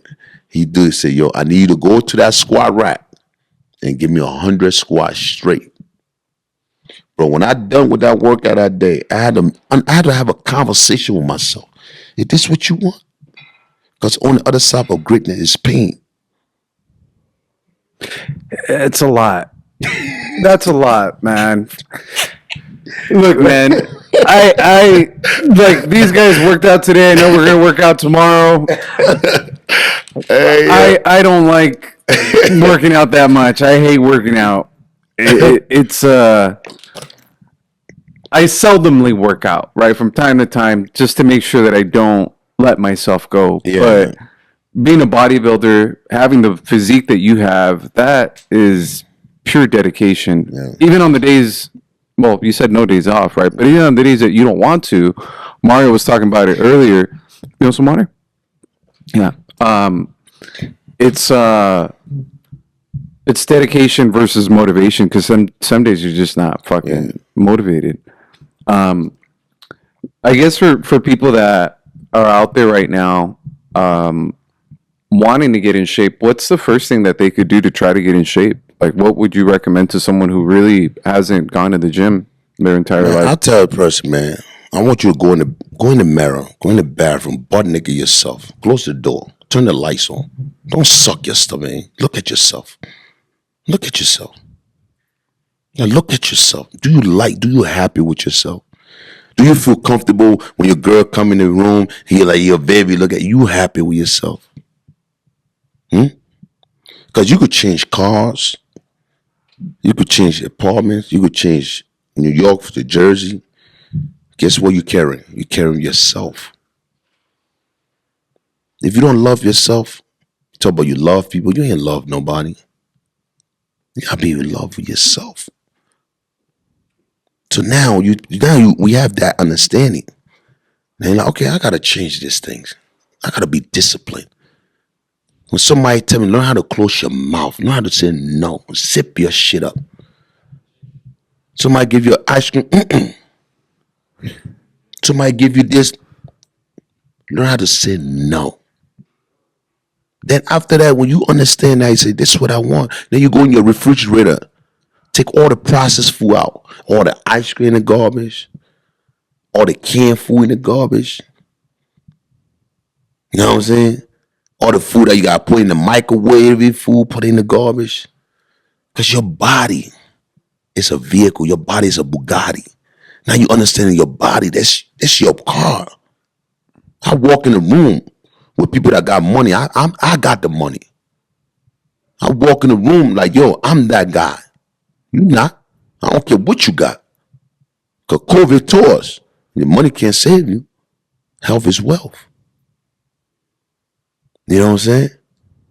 When you start loving yourself, you start loving others. You start loving yourself, you start loving your mother, you start loving people around you, you start loving, not because you love yourself. Love yourself as you love your neighbor. Love your neighbor as you love yourself. How can you love your neighbors if you don't love yourself? How you think all the gun violence going on because people don't love themselves? Why would I want to hurt my brother? Why would I want to shoot my brother? Because I don't love myself. It's there's this rule with Jordan Peterson is take care of yourself as if you're someone you care for, right? So if I care for a child, I want the best for them. I want to feed them good food. I want to take care of them. I want them to go to bed at a certain time. But we don't take care of ourselves that way. And I think one of the biggest things, it's funny that you say that because, you know, we see people online or friends or complain about, oh, I'm gaining weight or, you know, I don't look a certain way. Well, you control that. You control what you put in your body. You control whether you work out, whether you don't work out, whether you read books, whether you continue to elevate yourself. And so I think that's a good way for people to understand first, do you really love yourself and are you accepting yourself? Thing. You got to accept that. And you got to make your body a slave to your mind. Your body have to be a slave. Your brain, your body got to be a slave to your brain. You know what I'm saying? You my slave. So whatever I tell you to do, you're going to do it. I don't care if you tired or not. Like I come in the house right now, I tell my body, we got to do the podcast. You got to wake up. If you don't wake up, I'll take your ass to the gym right now. I would tear you up. I know you would. You know what I'm saying? And my body like, nah, I ain't want whatever you say. You know what I'm saying? Because you work for, you know what I'm saying? I control you. You don't control nothing. You don't tell me you're tired. No. You know what I'm saying? So now you start doing compound movement. You started walking. You start walking. Then you start jogging. Then you start running. Then you start doing push-up. Then you start doing sit-ups. Then you start doing dips. Then you start doing the machine. Then you start doing weighted machine. Then you start saying, oh, snap. Everybody see you looking, wow. You know shirts start fitting tighter. Your shirt start fitting tight. You start looking good. You start feeling good. You know what I'm saying? One thing with these suckers, man, they start doing that. And when they find a girl, you know what I'm saying? And they be like, yo, my boy gonna call me tomorrow. Yo, my girl don't respect me no more. What you do? I said, cause you broke the contract. When you met your girl, you were going to the gym with us. The first time you went on a date, you got a salmon with brown rice with broccoli. You sitting there. She asked you need something to drink. Nah, I'm get a water, man. And she's like, wow, this is a guy I see me living with. This guy gonna motivate me. This guy gonna inspire me. They gotta have a plan. This is the man of my dream. Wow, this guy eat healthy. He got a job. He got a vision. We're going somewhere. She accepted you. She said, you know what? This is my king. I could submit to this person. Then you start getting sloppy. Then you start getting weak. You start getting soft. Then you get comfortable. You start taking victory laps. You start putting your foot on the tent. You start drinking Corona, and you start blowing up. And then she's like, yo, I can't listen to you no more. You become soft. And NDO Champ is not soft. I can tell you that much. You know what I'm saying? So some people will do what you do. They will not do what you say. You know what I'm saying? My kids, I just do what I do. And they look at me like, my kids is ripped up. My boys is a beast. My wife, she fasts for like 21 days, sometimes with no eating. She Oh, on a wow. 21-day fast right now. She haven't ate for like 10 days, just water. You know what I'm saying? Have you ever? What's the longest fast that you've done? 7 days, just solid. What does that give you? No, he's giving you a clarity on life sometimes. Like you getting connected with God, you know what I'm saying? And you just being appreciate like everything he done. You know what I'm saying? It's like a different clearance. You know what I mean? It feels so great. You know what I mean? Like, yo. Or You know, is it just water, or do you take what I do electrolytes? when I do my fast, what I do is that it start with a routine, right? When I do 7 days, I wake up in the morning. The first thing I do, I give God, I get on my knees and say, "Thank you, Father." Gratitude. Thank you. Thank you for that roof. Thank you for my kids. Thank you. Being grateful first. You know what I'm saying? Before you demand, God wants you to demand him to do whatever you want. He would do it. But he wants you to be thankful for what you have now first. You know what I'm Attitude saying? of gratitude. Yeah. Appreciate what you have. Appreciate it. That attitude of gratitude. God, thank you. Boom, boom. Now, after that, you go in the shower. You take bath with a cold shower. Cold shower. You scrub yourself first. Scrub yourself again. Scrub yourself. And while you're in there, you praise and worshiping God. That ain't thank you. You're singing his song. Glorify him. Then you clean yourself. Then you anoint yourself with oil. You clean your ears, your nose. You brush your teeth. You want to come to him clean again. Then after that, you go outside, you get a nice clean rag, you sit on it, you stand on it, you look at it, you open your arms. That's sign of greatness, sign of being humble. You stretch your arms out. You get on your knees. Whatever you do, you show honor. Like, thank you. You know what I'm saying? Then before you go into the fast, you know what I'm saying?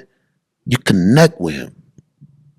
And that's why a lot of people, you see a lot of people that have money, they die. They commit suicide.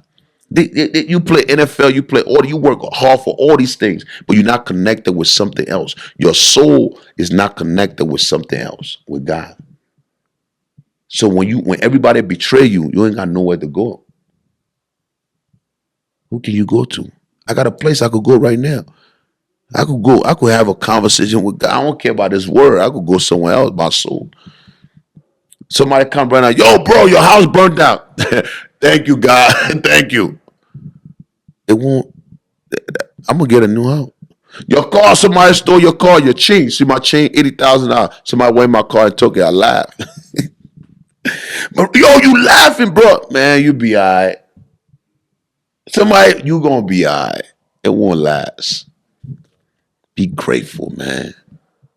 Be grateful. People come around me, they steal my idea, they leave my crew, they leave my team. Thank you. Go serve somewhere else. Your time is up.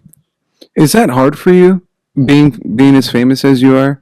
Like where sometimes, and you know, I'm sorry because I know we talked about this before, but I want to ask you again. Bro, we chilling. It's is it hard for you to gauge whether someone is talking to you because they want something, they want to ride your coattails, or you know, just to be in your circle because you have such a large audience, for you to say like, okay, this person, I'm actually vibing with them, connecting with them. Is it hard to gauge that at your level, or is it still like I could tell when someone wants something? I mean, is it with my heart, you know what I'm saying? Because everything is God. Everything happening. Here's what I mean. You feel me? So people going to use that and they're going to bring white tea, black heart. Some people going to come with white tea. But White they ain't, yeah. But inside their heart, they came for something. Jesus had 12 disciples. One of the disciples came to hustle because he understood all this great thing God was doing. When God was picking his men. So he like, yo, he was a thief, Judas. Yeah. The one that betrayed Jesus. He was a hustler. So when you see a prophet, it meant turning water into wine, it meant walking water. Oh, shit, I got to come around him. Yeah. But the whole time he knew. Sometimes I be known. Bro, if you think you use me, I'll let you. Yeah. Because I'm in tune. I'm giving you opportunity, but you think you let. My expectation is not. You understand? So I'm gonna just put expectation on you and tell you how great you could be. Is it like handling it in the sense where if you don't have those expectations of people, they're not going to disappoint you. So if they do take advantage, it's like it is Yeah, what it is. yeah. If you take advantage, you go. You got what you want. You know what I'm saying? My thing is that I'm gonna leave you with something. Because when people come around me, they think it's all fun and game until they understand what you're about. Yeah. They think it's all about the walk, the kick. Oh, I'm gonna come. We're gonna do viral video with Champ. I'm gonna go viral, yo. Then when you come, man, God bring you closer and start give you knowledge. So you get the video, but you're gonna leave with something. Remember. I mean, honestly, that's one of the things. That's what God doing it. You know what I mean? Come, because I'm gonna pull character into you. I'm gonna pull discipline into you. You gonna hear me speak around you, and you're gonna be like, it's like Jesus speaking around Judas. He couldn't take it. Like, yo, when the opportunity gonna come, man? I'm tired of hearing these great things. Well, it's one of the things. Until when the opportunity present itself, and you like, damn. It's when we first met, and I've had this happen many times, right? Where people have met me and they have a longer interaction with me, and they say, "Hey, man, you're a lot different than you are on social media." It's like, social media, that's a part of me. It's a personality. It's something I can always bring out, be a certain way. But people don't necessarily get to know me like they get to know me on the podcast or like conversations like this. And so it's the same thing, right? Like if someone were to assume you are that personality, they don't get to hear all the value. And I got a lot of that when we were at Chin Chin, and it was just us three right here, just sitting talking. I told Rocky that night, I'm like, man, he's really interesting. Like he's very, very interesting, and the stories that you were sharing with us, which you shared some of them tonight, have a lot of value. And you were talking about the hustle mentality. You were talking about no days off. Obviously, you were talking about the story of an immigrant coming to this country and just having to figure it the fuck out, but also being confused. Right, as a young kid, you came from a country of war, and then you came into the streets of war. Yeah, war. You didn't even deal with the trauma. You didn't even process this. you just thrown into it. You just throw into it. You know what I'm saying? And a lot of parents get mad at their kids, like, yo, they ain't asked for this. A lot of kids that just snap. They didn't ask for that. You brought them here. Yeah. You ain't asking if you want to come, and you be like, yo, you want to come? No, you coming. Yeah. That's how it was for us. We're going wherever the fuck our parents are taking us. Where taking you? Listen, boom, this is where you going. You understand what I'm saying? And that's the type of discipline I try to put in my kids out. And I used to tell them, like, yo, you know what I'm saying? And I fight hard for my kids, because when I came home, it was hard having all my kids together. It was hard. And my goal was to have them together, because I don't want them to miss that discipline. Yeah. And that's why I was praying to God for me to go I was praying to God for me to go get locked up, to come in, so I could be there during that time. Because from 5 years old to 6 years old, you apply discipline. From 6 to 10, you training them. From 10 to 18, 19 years old now, I'm coaching them. Daddy, yo, wake up 5 in the morning, you got to run. You got to do this, you got to do that, you got to do that. Understand that. You understand that friend. Understand the friends, understand the people you with, understand the girls you with, understand what they're coming for, understand who it is. Find you a girl that plays sport that's gonna keep your accountability on your game. You know what I'm saying? Don't find somebody, you know what I'm saying? I'm coaching you of life. Yeah. So now, if you're 19 years old, we gotta go back. My son was 16 years old, and we had to go back to discipline. It hurts. It hurt me bad. Because discipline era is what? A whooping. Right. And you 16. Yeah. So I'm like, damn, bro. Now you doing stuff you was doing when you was 5. Now I gotta take myself to that mindset. Because if you don't learn that now, you go into this world gonna whoop you. Yeah. So now, what we're gonna do, we're gonna go live. So this your era. Go live, put the gloves on, and we're gonna do the discipline like that. 3 rounds. And I'm going to act like I don't know you. What do you say? I'm going to destroy you. And we did. And I destroyed him. It hurts. He cries. And I'm like, I don't want to repeat this. It's a lesson. It's a lesson, but it hurts me. Because I never had a father. I had to learn the hard way. You know what I'm saying? How to learn the hard way, gain jump, gain stump. You know what I'm saying? Did you look for father figures and friends? No. Or Hell no. I always been a leader. I always been that, no? no. Not even a stepfather. None of that. Right now, moving forward for like NDO Champ and for yourself and for your brand, what I always see is positivity. Yeah, man. It's God. Obviously, you have your podcast, right? Yeah, Champ Talk. Yeah. So Champ Talk is all about giving God the glory. That's what my podcast about. All about thanking God. That's it. And who's your friend? Your friend, my boy your Joe Costar. Joe Costar. Okay, yeah. I've gone on his page too. He's a man of God. That's why I chose him. Okay. It's a man of God. And so people can catch that on YouTube? Yeah, it's on YouTube. You know what I mean? Champ Talk. You know what I'm saying? On Instagram, NDO Champ, Champ Talk. You know, and it's just the backstory of what God have done. Some people will get caught up, you know what I'm saying, about what other going on in the world.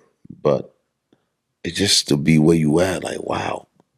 Man, we got 100 years on this earth. We just want to, you know what I'm saying? Because you understand, you can't stop time and change. The most two powerful things in the world you can't control, but you can manage them. You know what I'm saying? Time gonna keep moving. Time gonna keep ticking. Change gonna happen. Either you like it or not. What you gonna do with that time? The time, the people you spend with. People you change with. The older we get, it's like an hourglass, right? So the sand is almost gone. It's gone. It's ticking. It's ticking. And the crazy part is that you ask God to bless your month, your days, and your years. Bless my 24 hours. Just bless me, Lord. Bless me the 24 hours you give me. Let me use it wisely because I can't get it back. And some people don't. And the time, days on earth is limited. We don't know when you're going to pull that plug. So we appreciate the greatest gift on earth is time. It's time. What do you want to do with the time you have left that God gives you? The time is just to do everything I have to do to be the best I could be. Best I could be. So the time my kids have, they don't have to go through what I've been through. So the time I have to just wake up and just, God, show me my purpose, show me my vision, so I could spend time on that. You know what I'm saying? Motivate my people. If it's through fitness, if it's through the process, it's through the journey. You understand what I'm saying? I think a lot of people can identify with fitness.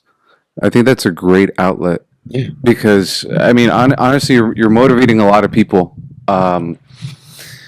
Motivating people like myself and smacking cigarettes out of my hands. That was super hilarious. Yeah, but boy, you know what I mean? Because you look at it like, damn, you're like, yo, time. Yeah. Because in order to, if you find your purpose, you find that purpose, you find that thing that God called you for, you would do everything in your power to stay healthy. So you must keep going right until that time gets short. Some people shorten their time on their own. Yeah, we do. You know what I'm saying? And if and when they die and their family members come to them and everybody praise them and say, "Yo, my God, you was a good guy, you was a good guy." And your son come to you, man, your dad, man, you sucker. He had a lot in him, man. Soon you find your purpose, you start changing your habits. Your purpose will change your habits quick. Oh, this is what God called me for. I bet. I'm not eating like this. I'm not eating like this. I'm not doing this. I'm drinking it on same occasion. Boom, boom. Every time I have a cheat day or I'm a detox, now the time starts. It starts. So you tap into it. You know it. Right. When you feel it, this is it. This is my calling. People call me and say, bro, you changed my life. You don't know. This is it. Now nothing else matters around you. Nothing other people didn't got going on don't matter. I don't get what you got going on. You find your purpose. You don't find excuses. No. Because now you got something to wake up to. You got something to go chase. If you don't chase it now, you're like, damn, I just wasted time. I should have been doing that. Because you got work and you have your job and you have your work. Your work is what you put in time with. Your work is what God called you to do. You put in time. And your job is you going to get the little bread to put it into the time and the work you will call for. So if this is what God called you for, to speak to his people. You go to work, you take the paycheck and buy the microphone. Yes, sir. You take that paycheck, you buy the camera. You take that paycheck, you buy clothes for the podcast. You take that paycheck, get a hat. After some times, your work start paying you. You don't need to go to the job no more. You would need to go to the job no more because you have your work. That's valuable. This weekend, I know we're going to be going to, what are we going to, the Fit Expo? Yeah, the Fit Expo, LA Fit Expo. Oh, you know what I mean? I give my time for that. I give my time. I don't have to go. I'm not getting paid to go there. I'm not getting paid to come on this trip. I left my family, I left my kids to be here for the people so they could touch me, they could speak to me, they could hug me, they tell me thank you for your time. What do your fans mean to you? Oh, everything, bro. It cries, bro. It cries, bro, because I wasted time. I wasted time in the street. I could have been pulling into them. You know what I'm saying? You know what I'm saying? So now I get to connect with them. I got fans that call me to cry. When I go to Brooklyn, I got real gangsters that cry. Like, yo, bro. And I got real kids that cry. I got grown people. Everybody hit different. Yeah. Some people are probably 300 pounds. And I'm like, yo, I swear to God, you eat that, I'm going to smack that out of your mouth. And when they see me, thank you, champ. I'm fit. And I would talk about the war story. And gangster, like, yo, what I told you about this movie in the street. And right. Then like, yo, bro, I heard your story, bro. I came home.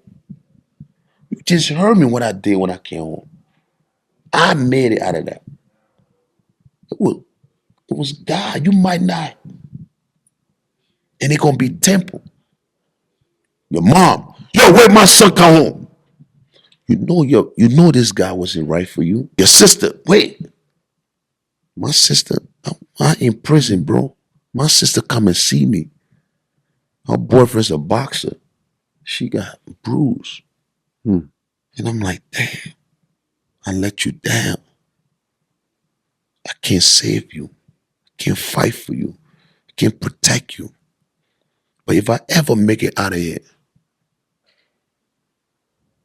I'll return the favor. So now God, I tell God, yo, if you ever get me out of here, I will do what you want me to do. Then God said, okay, let me see. All right, watch your word. Let me out. What's come to my mind? Revenge. Pay him a visit. I just told God I'm going to do what he want me to do. Right. And now, my street mentality kick in because I'm a man of my word now. And guess what? Boop, boop, boop, boop. Guess what the kid did? Called the police. I went to trial. Because I couldn't cop out. If I cop out, I'll get deported. If I cop out, I'm going to get more time in the feds.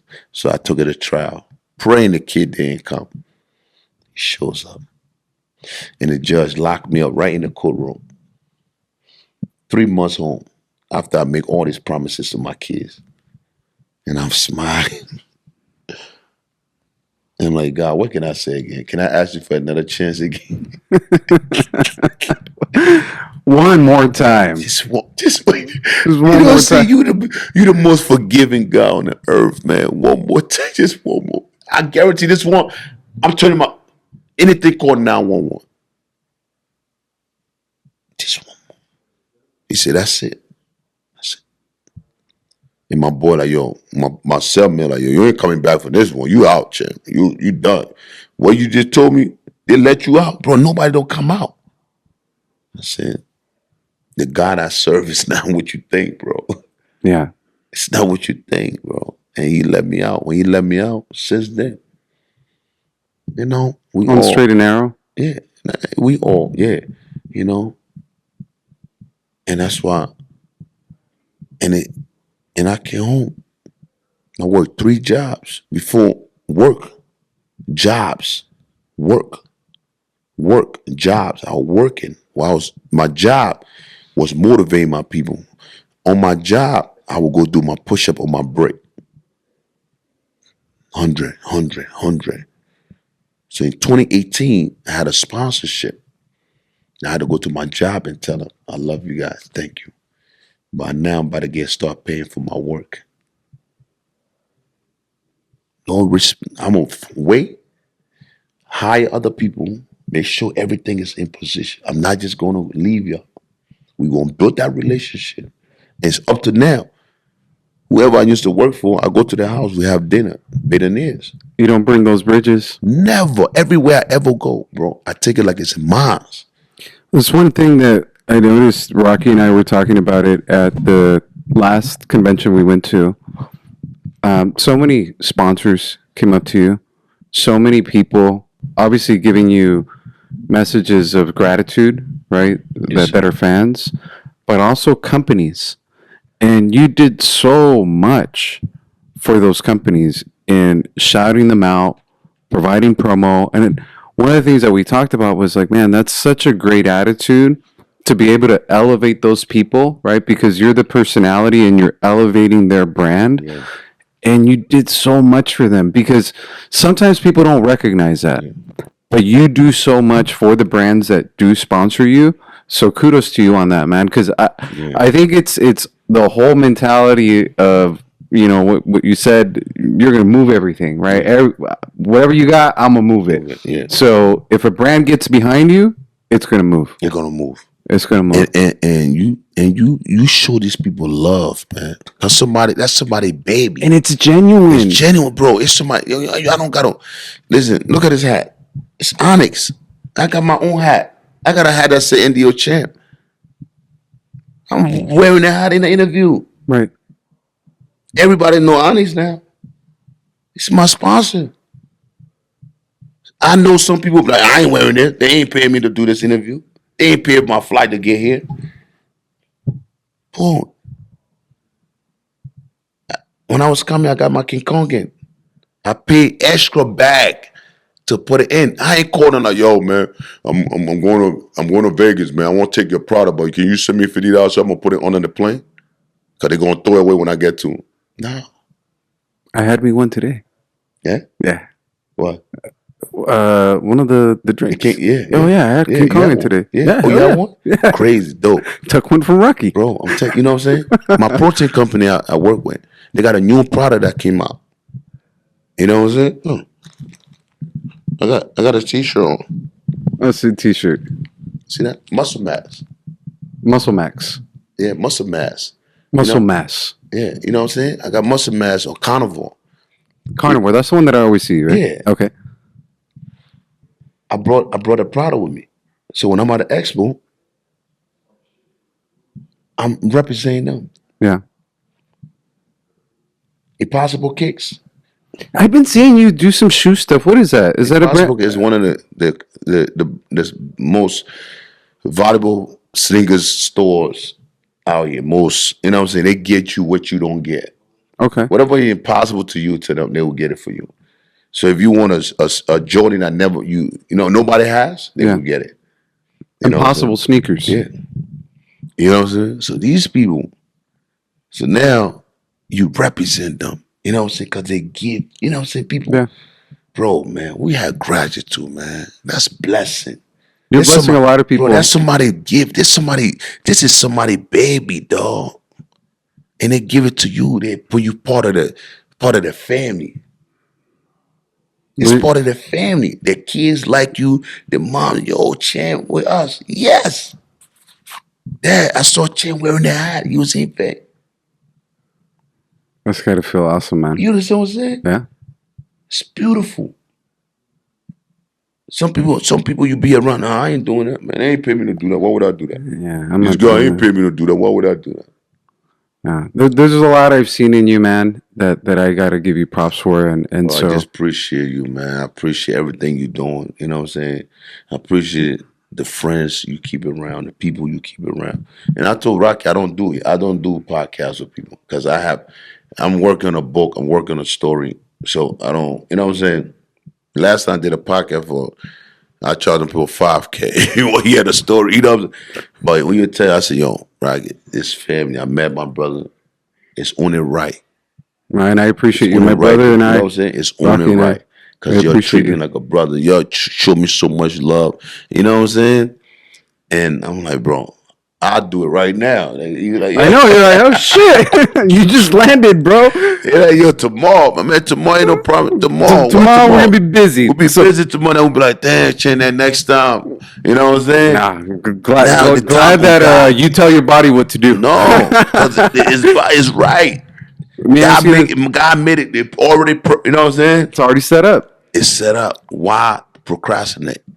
Get it done. Now, I was somebody I did a podcast for, right? And it hit me in space. There's a space, we played space. And they hit me on like, yo, Champ, we'd love to do something with you, man. We're a big fan, boom, boom. And I was in a good mood that day. I'm like, yo, pull up. I got you. They're like, huh? All right, when's the date? What the time? Boom, boom, boom. I'm like, you know what? I'm going to be in Atlanta City, boom, boom. Okay. All right. And they drove 6 hours. When I got to the spot, they had production. They're like, yo, Champ, we drove 6 hours, bro. You give her the opportunity. Bro, they took the shot. Yeah. You know what I'm saying? They ain't waste no time, bro. I'm like, yo, I love it. I love it. So when I said yes, you know, so first I was telling them like, yo, boom, boom, this how much it cost, boom, boom, da. But I just went straight to yes. Yes. So when I say yes, I'm not going back to price. Right. You know what I'm saying? I'm like, yo, I love what you're doing. Yes, I got you. And it took that yes And ran with it. and ran with it.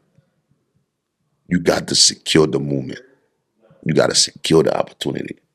You know what I'm saying? My other brands, Crap Protect.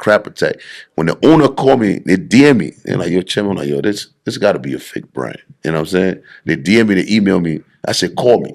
The owner said, you call me. If you're real, call me. Yeah. I'm on the phone. They're from Europe. They're like, yo, Chim, we want to buy you on a flight right now to go to Europe and shoot this commercial for us. I said, I can't fly right now. I said, we come to you. Oh shit. You know what I'm saying? We come to you, champ. But they had like a short window to do it. Because I just responded to the email. And they had like 5 days to get it done because the product was launching. Oh wow. Bro, we came, they flew.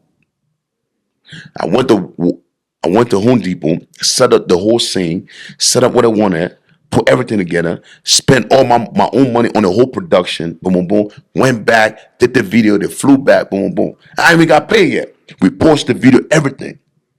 And the owner called me and sent the money later on. He's like, yo, champ, I never work with people like that. Never. But You ain't worried about no money. You ain't worried, oh, my manager gonna do this. You just went with whatever we needed. You got us ready. He said, matter of fact, we signed a year contract. It went from one video to a whole year contract. I think it's going above and beyond of what's being asked of you, man. You bro, did that. bro, you tell me about his vision. Yeah, okay, so we're going to add this. Okay, we're going to do this. We're going to do it. All right, boom, boom. All right, your champ, when can I come to America? All right, check the flight. We're checking them. This, bro, I'm talking about the brand is all over the world. Crap. They in every sneaker store, Fort Locker, everywhere. And I'm on the phone with the owner. And we putting the plans together. Right. Are you a creative? I think you're a creative. Bro, every video I do, I want my team to build around what I see, build around the vision. You know what I'm saying? If I see it, boom, I already see it. So when I see the vision, I live in my head. It's playing in my head. Then I transfer it to my heart.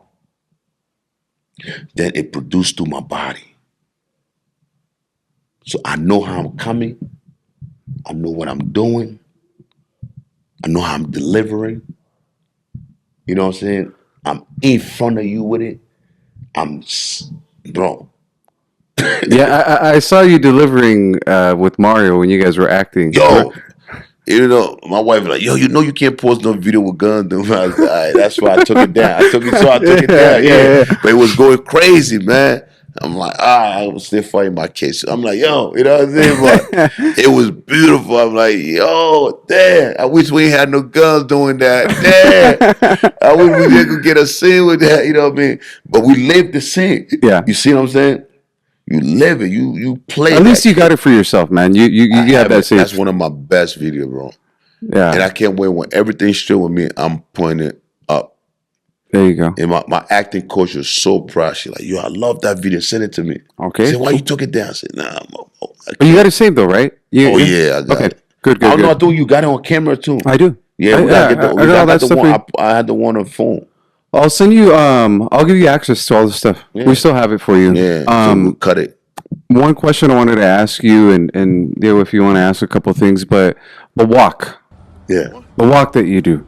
How did that come about? How did the NDO Champ walking from Jersey to wherever it is that the hell that you end up at?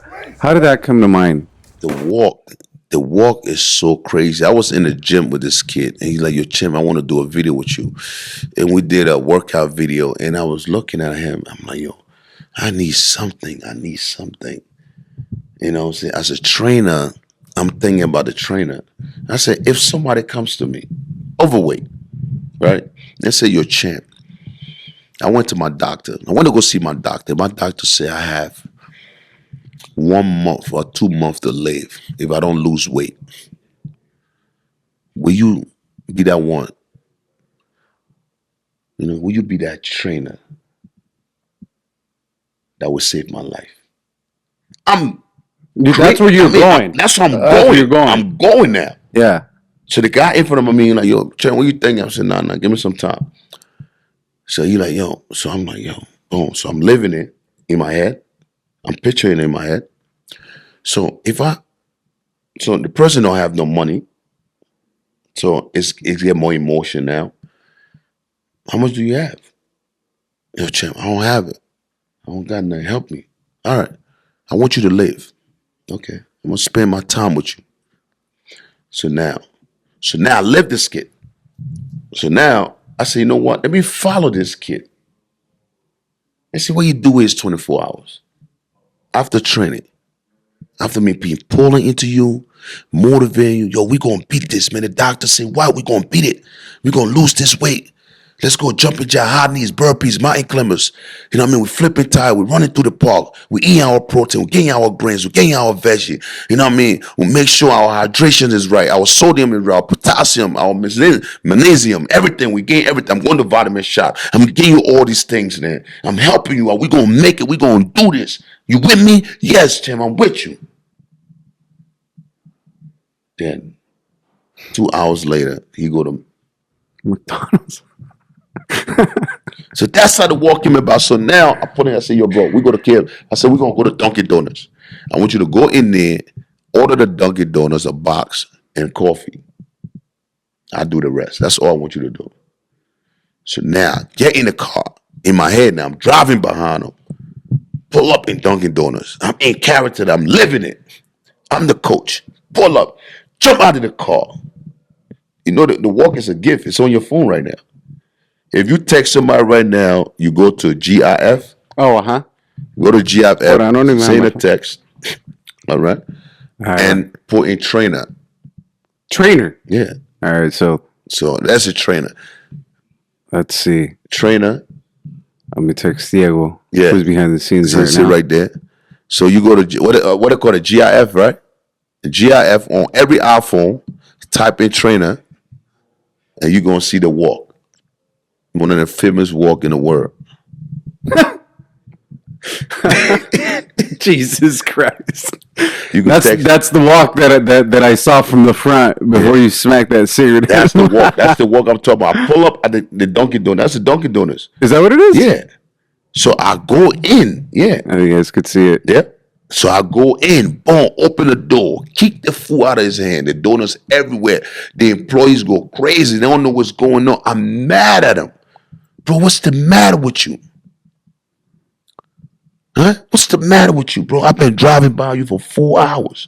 You can't stay committed for 4 hours? And guess what the kids are going to tell me? I'm trying. I'm trying, champ. Say, try. You understand what I'm saying? That moment right there, I'm trying. That means he see death. Yeah. But his flesh is calling. I'm trying. It's hard. I want to live for my family. But my flesh is calling me. My body is calling me.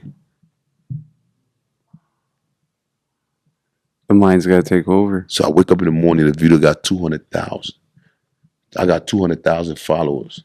I went from 80 followers to 280K. From 80 to 280K. Overnight. I'm like, what's going on? ESPN posted it.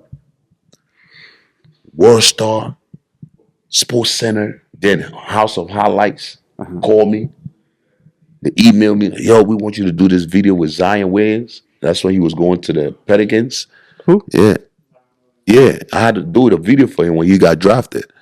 So they called me. They're like, yo, Champ, we want you to shoot this video with us. We're going to drop it. Because they don't know which team he was going to. He go to New York, going to New Orleans. So now I don't even know who his highlights. So I'm getting all these people calling me. Right? So I checked my email. I'm like, okay, now I went on Instagram, type in House of Highlights, right? The fake page come out. They had like 100,000 followers. I'm like, all right. So they were offering me $700. I'm like, they got 100, some change. I work with them. I'm like, all right, boom. He's like, okay, great. Set up the location in New York City, boom, boom. I'm like, okay. Maybe it's just a regular shoot, you know what I mean? Right. People that take a picture. Bro, I walk in there, they got 3 closets. Brand new sneakers, Jordans. I got, yeah, how you doing, Mr. Champ? Yo, who the hell is y'all?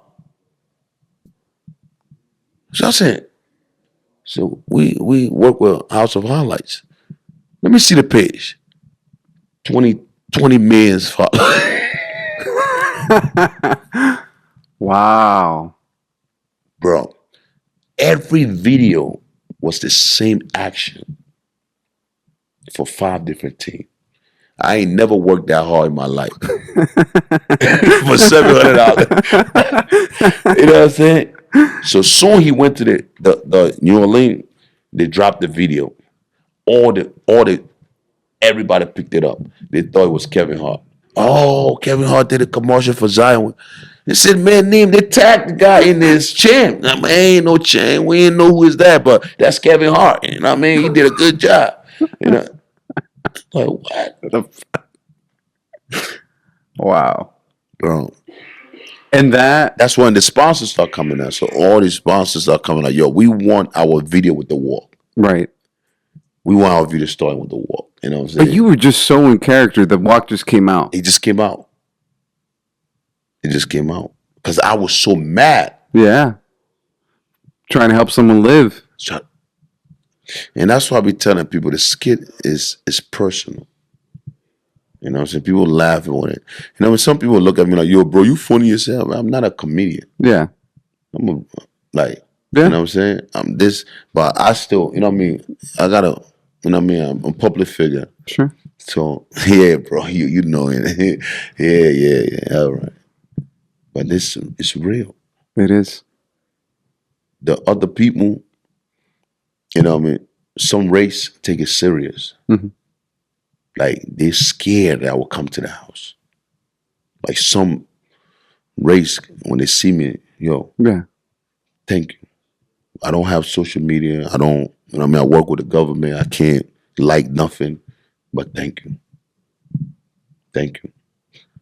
Wife, thank you for saving my husband. Thank you for saving my son. Health is wealth. Thank you. Because when they see that video, Champ, they laugh, but the message is so powerful. It connects with people differently. You know what I'm saying? It's how you take it. Yeah. You know what I'm saying? And somebody like, yo, no matter what it do, don't never stop doing that video. You could do it every day. I don't care if we get likes to it tomorrow. Somebody life will be changed for him.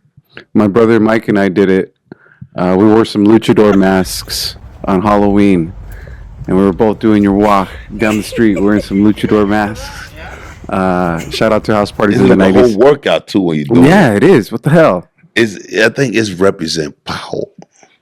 It represents business. Yeah, but your back is it does not like mine. My back don't look like that. Your back is just powerful. I think that's what they look at it, because the way the energy it represents. Like every time I see another celebrity, even what's his name was doing Drink Champ, when he saw me, he just jumped out of the interview. My boy, Wiz Latif. Khalifa? He's like, yo, Champ. Crazy. You know what I'm saying? Did that video change your life at that point? Yeah, it changed it. I had a sponsor at that time, but the sponsor that I had, it was into fitness. It was just like competition. Yeah. So 2018, I knew I was going somewhere. It was just a matter of time, because nobody was working hard as me.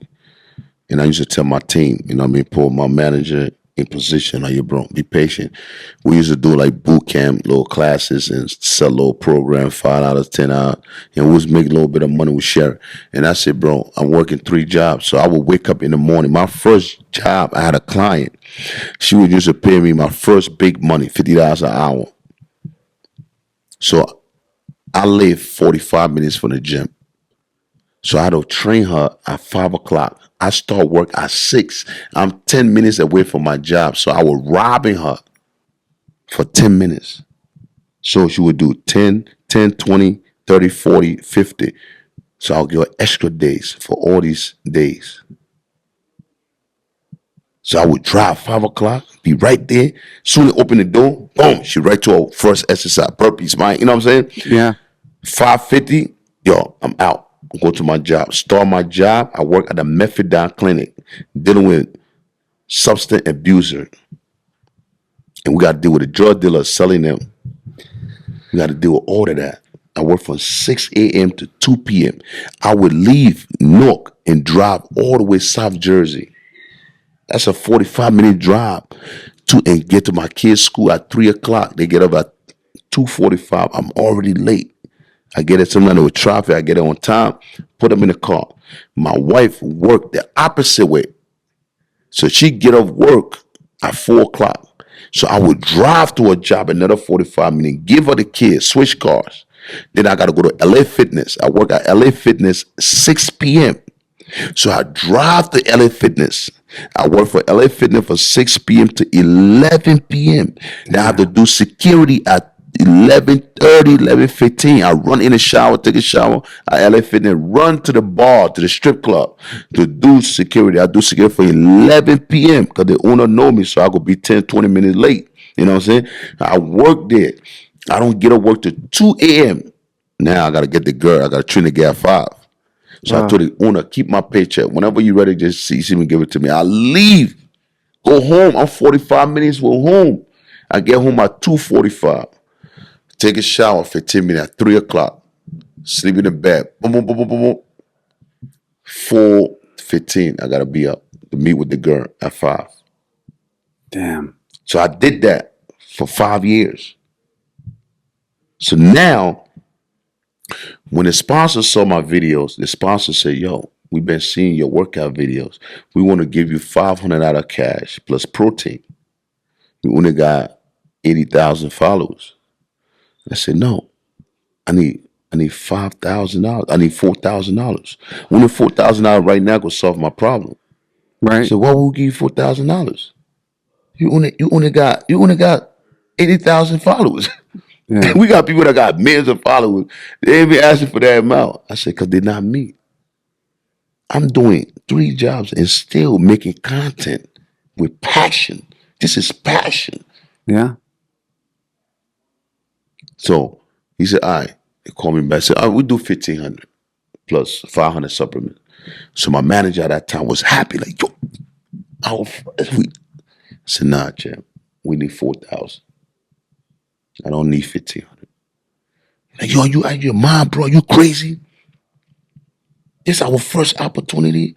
It's a big brand. I said, nah, bro. Look at us. Every day we got 1 followers. Every day. I do all this and still come and do 1,000 burpees and still come. Imagine if I quit all my job and focus on this. That brand would be number 1. Right. So I told him I want to speak to the owner. Owner come on the phone. I said, sir, let me tell you this.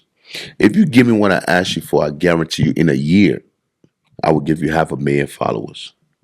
I would guarantee you everybody would know about your brand. I would guarantee you every expo, they would know your brand. I would guarantee you a professional athlete. You will have a professional athlete on your team. I guarantee you that. If you grant my wish.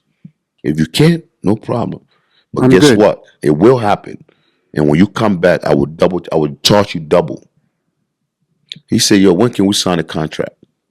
I said, right now. In 2018, I signed with BPI Sport. 2019, I become a professional athlete. 2019, I have 500K followers. 2019, I went to every expo. That brand was number 1. I quit the stripper job. I quit the gym job. I quit the methadone clinic job. And I put that company on my back. Everywhere I go. Everywhere I go. Bench press competition. They're hosting it. Meet and greet. They're hosting it. This hoping it. I took them to the Arnold. I was on stage representing them at the Arnold Classic in Ohio, 2019. So what would you say to someone who has dreams and aspirations, and it feels like they've made it from a manager's perspective, but they know that they're worth more? Do they cave in and take that, or do they follow your path and ask for what they think they deserve? You know, sometimes you just got to prove to people what you want. You know what I'm saying? And I mean, like, for example, you say, okay, you got to have, you know what I'm saying? What perseverance come from hope. If you've been through it, you've been through the struggle, you've been through the ups and downs, you've been through the trouble, you've been through adversity, you've been through the pain, it creates perseverance. Perseverance create a character. That character create hope, discipline, resilience, morals. You know what I'm saying? It changes you. You know who you are. If I'm showing you all this receipt, at that time, the only thing I got to show you is this. It's my word. You knew you were worth more. I know. I'm telling you what I want. And I'm going to prove to you. You know what I'm saying? And you got to be patient enough to back your own thing up. Or you could tell less and prove later on that, okay, all right, this is what it is. Okay, if you can come to a conclusion, this is what you got, okay, we give you this. But in 6 months, we're going to re-advise. Right. I'm going to show you what I could do. Then they got to meet. You understand what I'm saying? Yeah. But they got to, whoever asks, they got to understand. They got to know within their heart, within their gut. And I tell people coming around me, like, yo, all right, you know how to run YouTube? All right, you know how to run a YouTube? All right, write a contract. If you take this YouTube for year to year, I give you this amount of percentage. Don't ask me for salary. Show me the growth. Show me the growth. And that's what a lot of time I was doing. A lot of people, I was just giving it up front. And they get entitled. Yeah. Because they ain't never worked the way I work. You know what I'm saying? Yeah. And my thing, I'm a creator. So I got to, you know what I'm saying? I make it easy for people because I don't want to wait. So I'm like, all right, boom, boom, boom. Before they look, their job is already done. You understand what I'm saying? It's done. I'm going to come here. I'm going to be at that event. You know what I'm saying? Right. You know what I'm saying? I'm not going, so they ain't going to come up and be like, oh, bro, you know what happened was? Nah. No. Perseverance. I want to show up. I show up at that job for $5.15 an hour. 5, 15, 11 times. You think I'm not going to show up now making what? Yeah. Come on, dog. Bro, we used to work 3 jobs, man. Now we take picture with the fans and you tell me you're tired? Bro, you come on, dog. We would take lots of pictures of you on Saturday. Actually, tomorrow too. Yeah, but you understand what I'm saying? I used to run. And the kids, come on. God would smack me, man. God would say you ungrateful, boy. Yeah. I gave you another opportunity. Don't ask me for another one. You understand what I'm saying? You used to do this, you used to do that. Now you get paid to take picture for my people. I'm paying you. And you gonna Yeah.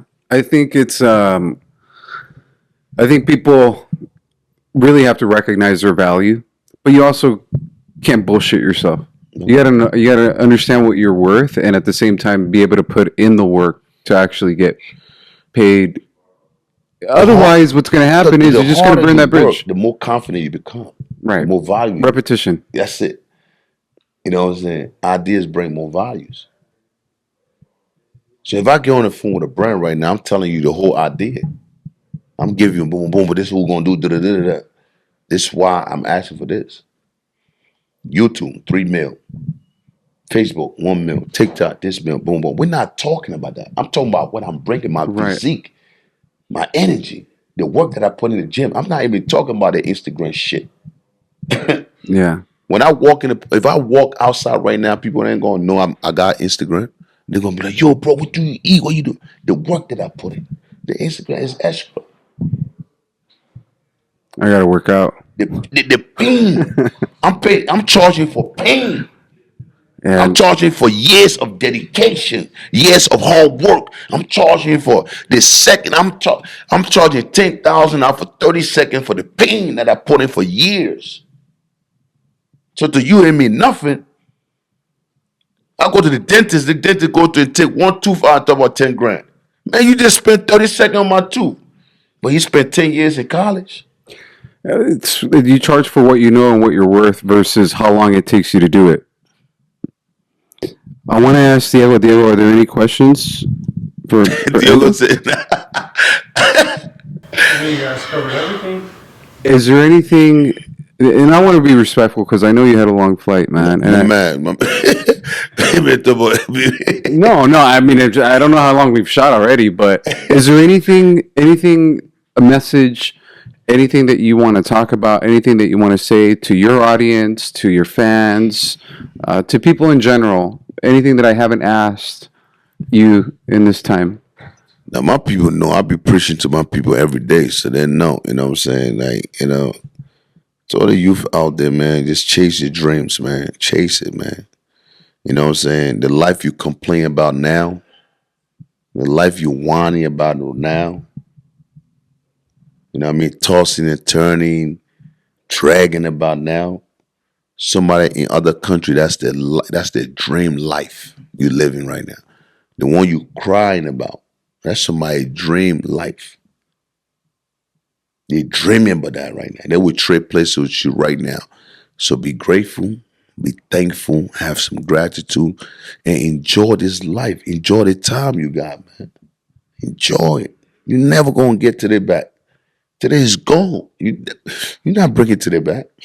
It's gone. Enjoy every moment, whatever you at, what you doing. I don't care you working at KFC or Burger King, whatever situation you're in, it cannot. You know what I'm saying?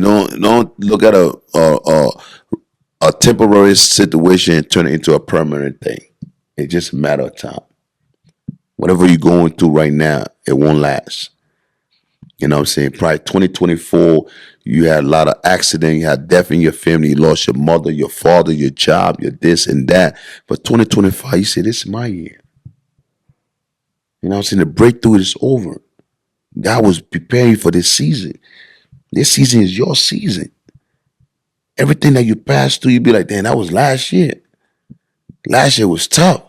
Last year, my son had an accident. Last year, I had a car crash. Last year, I lost a job. Last year, I lost a sponsor. Last year, I was sick. Last year, I lost weight. Last year, for this year, this is my year. I'm taking over. Listen, I'm not wasting no second. Everything this year got to do, I'm squeezing it out. You know what I'm saying? Accept and embrace people when they leave. You know what I'm saying? Tell them thank you for the time they've been with you.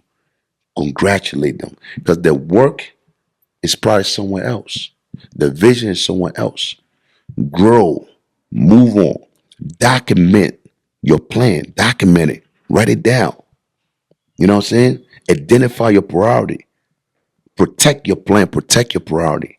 Every decision you make got to be based on your priority and your plan. You know what I'm saying? Do inventory in your life.